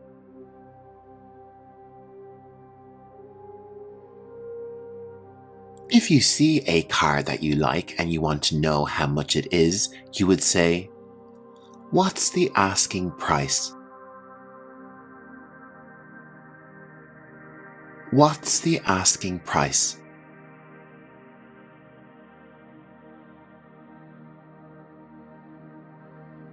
When you're buying a new car, you can get the permission of the car dealership to take it for a test drive. To do this, you would simply say, "Can I take it for a test drive, please?" Can I take it for a test drive, please? If you need a loan to purchase your car, you can ask the car dealership, "Do you offer financing?" Do you offer financing?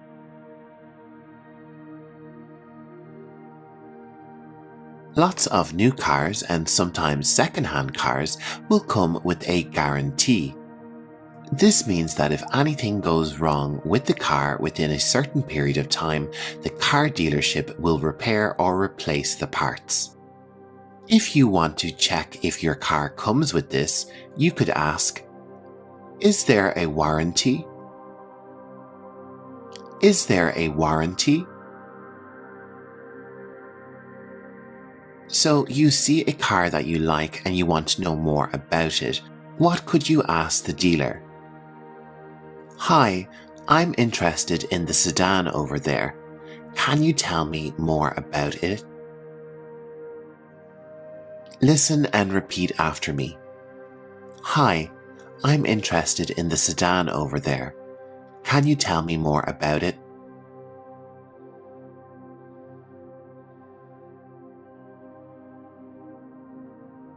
So you found the car that you like, but the price is a little high. If we want the car for a cheaper price, how may we approach this with the car dealer? We could say, "The price seems a bit high. Is there any room for negotiation?" The price seems a bit high. Is there any room for negotiation?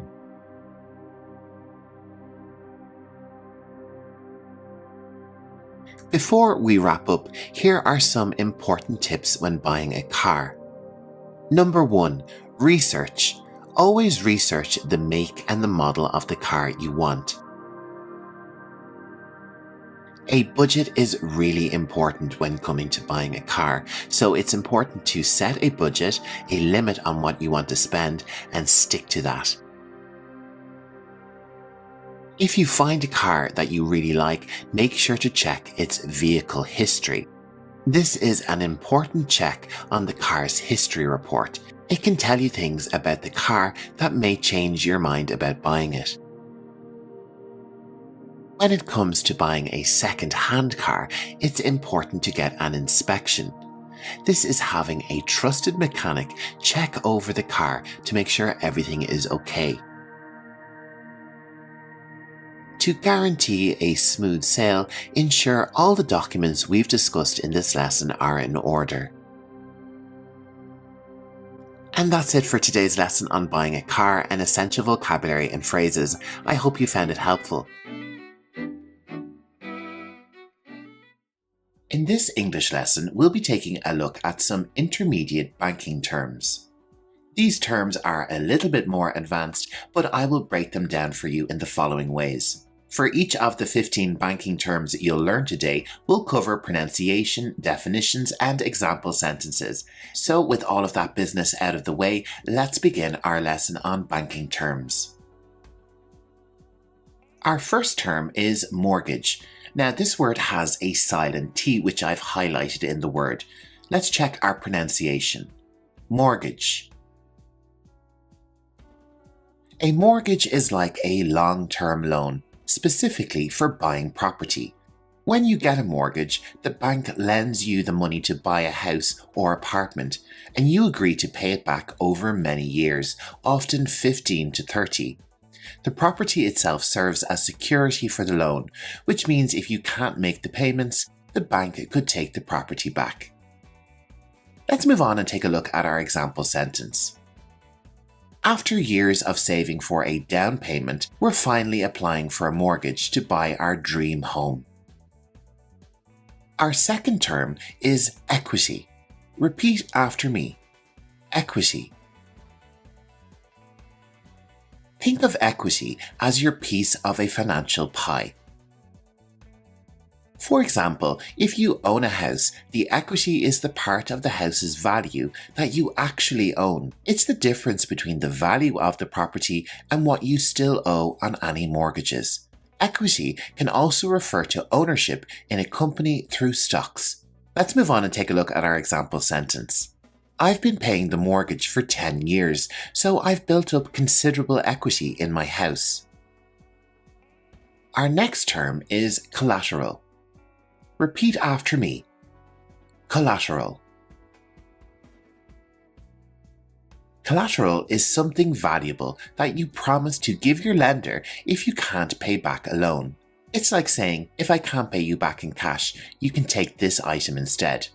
Common examples of collateral include houses, cars, or other valuable assets. It gives the lender assurance that they will recover their money one way or another. So let's take this word collateral and use it in an example sentence. To secure the loan for my business, I offered my vintage car as collateral. Our fourth banking term is asset management. Let's make sure we have the pronunciation perfect. Asset management. Asset management is all about a professional managing your money and investments. Think of an asset manager as a financial chef. They take your ingredients like savings, stocks, and bonds and cook up a plan to help your wealth grow over time, keeping in mind your financial goals and risk tolerance. Since I'm not an expert in stocks and bonds, I rely on asset management services to handle my investment portfolio. We'll cover this term portfolio later in the lesson. Let's move on to diversification. Repeat after me. Diversification. Let's try it one more time. Diversification. Diversification in banking is like not putting all your eggs in one basket. It's spreading your investments across different types of assets, stocks, bonds, real estate, etc., to reduce risk. If one investment performs poorly, others might do well and balance things out.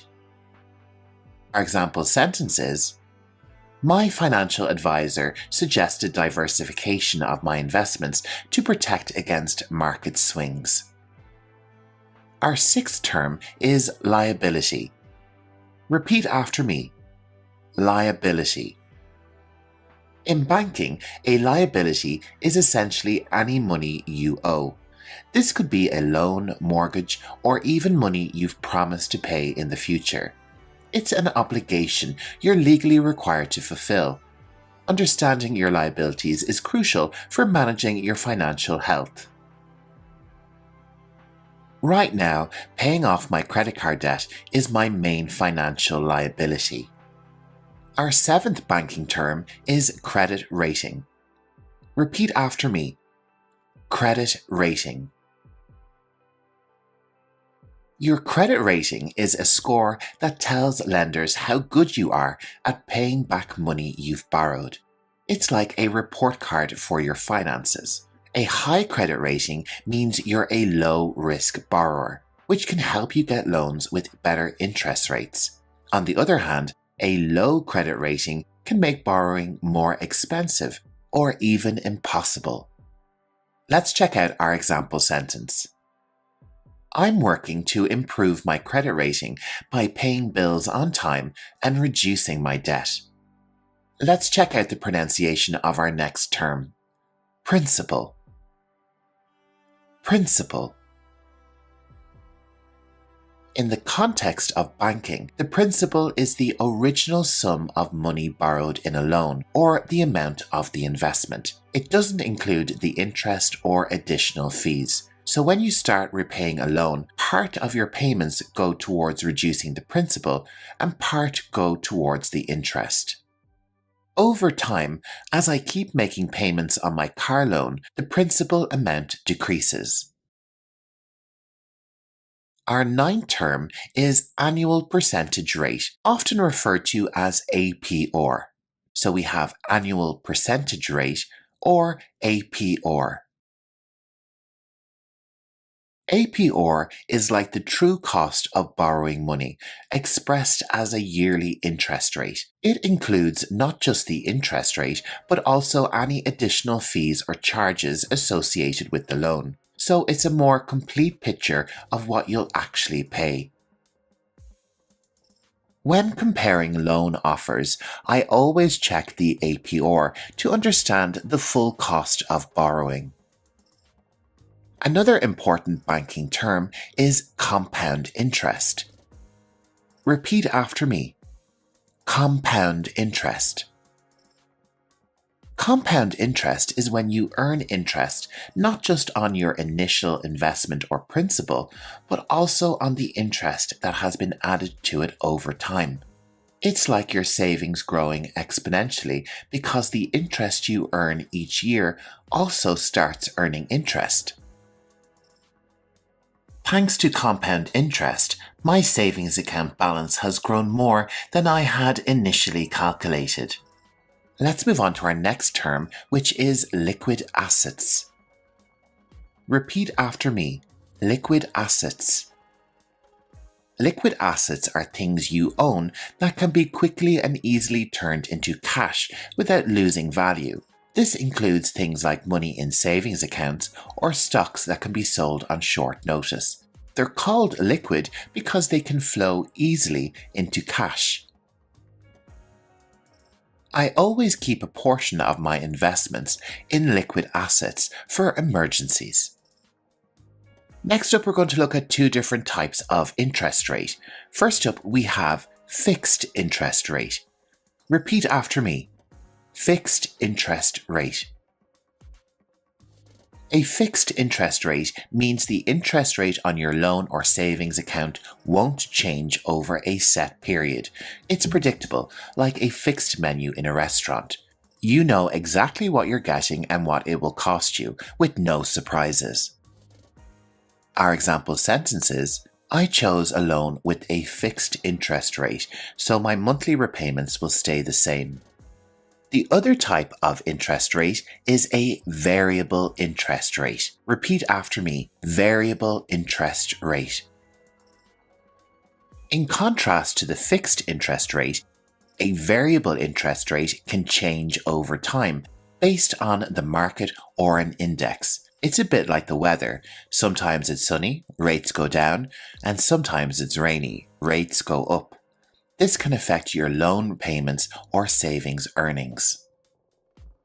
My mortgage has a variable interest rate, so my payments might fluctuate over the years. Our penultimate banking term is bankruptcy. Let's check our pronunciation one more time. Bankruptcy. Bankruptcy is a legal process where people or businesses that can't pay their debts get a fresh start.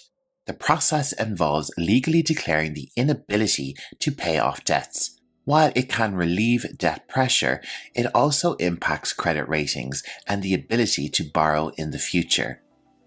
Let's use bankruptcy in an example sentence.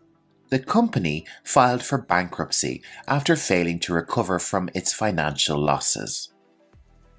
Our final banking term is portfolio. Repeat after me. Portfolio. Your portfolio is the collection of all your investments, like stocks, bonds, real estate, etc. A well-diversified portfolio is key to managing risk and achieving your financial goals. Let's check out our final example sentence. My financial advisor helps me manage my investment portfolio to ensure it aligns with my long-term goals.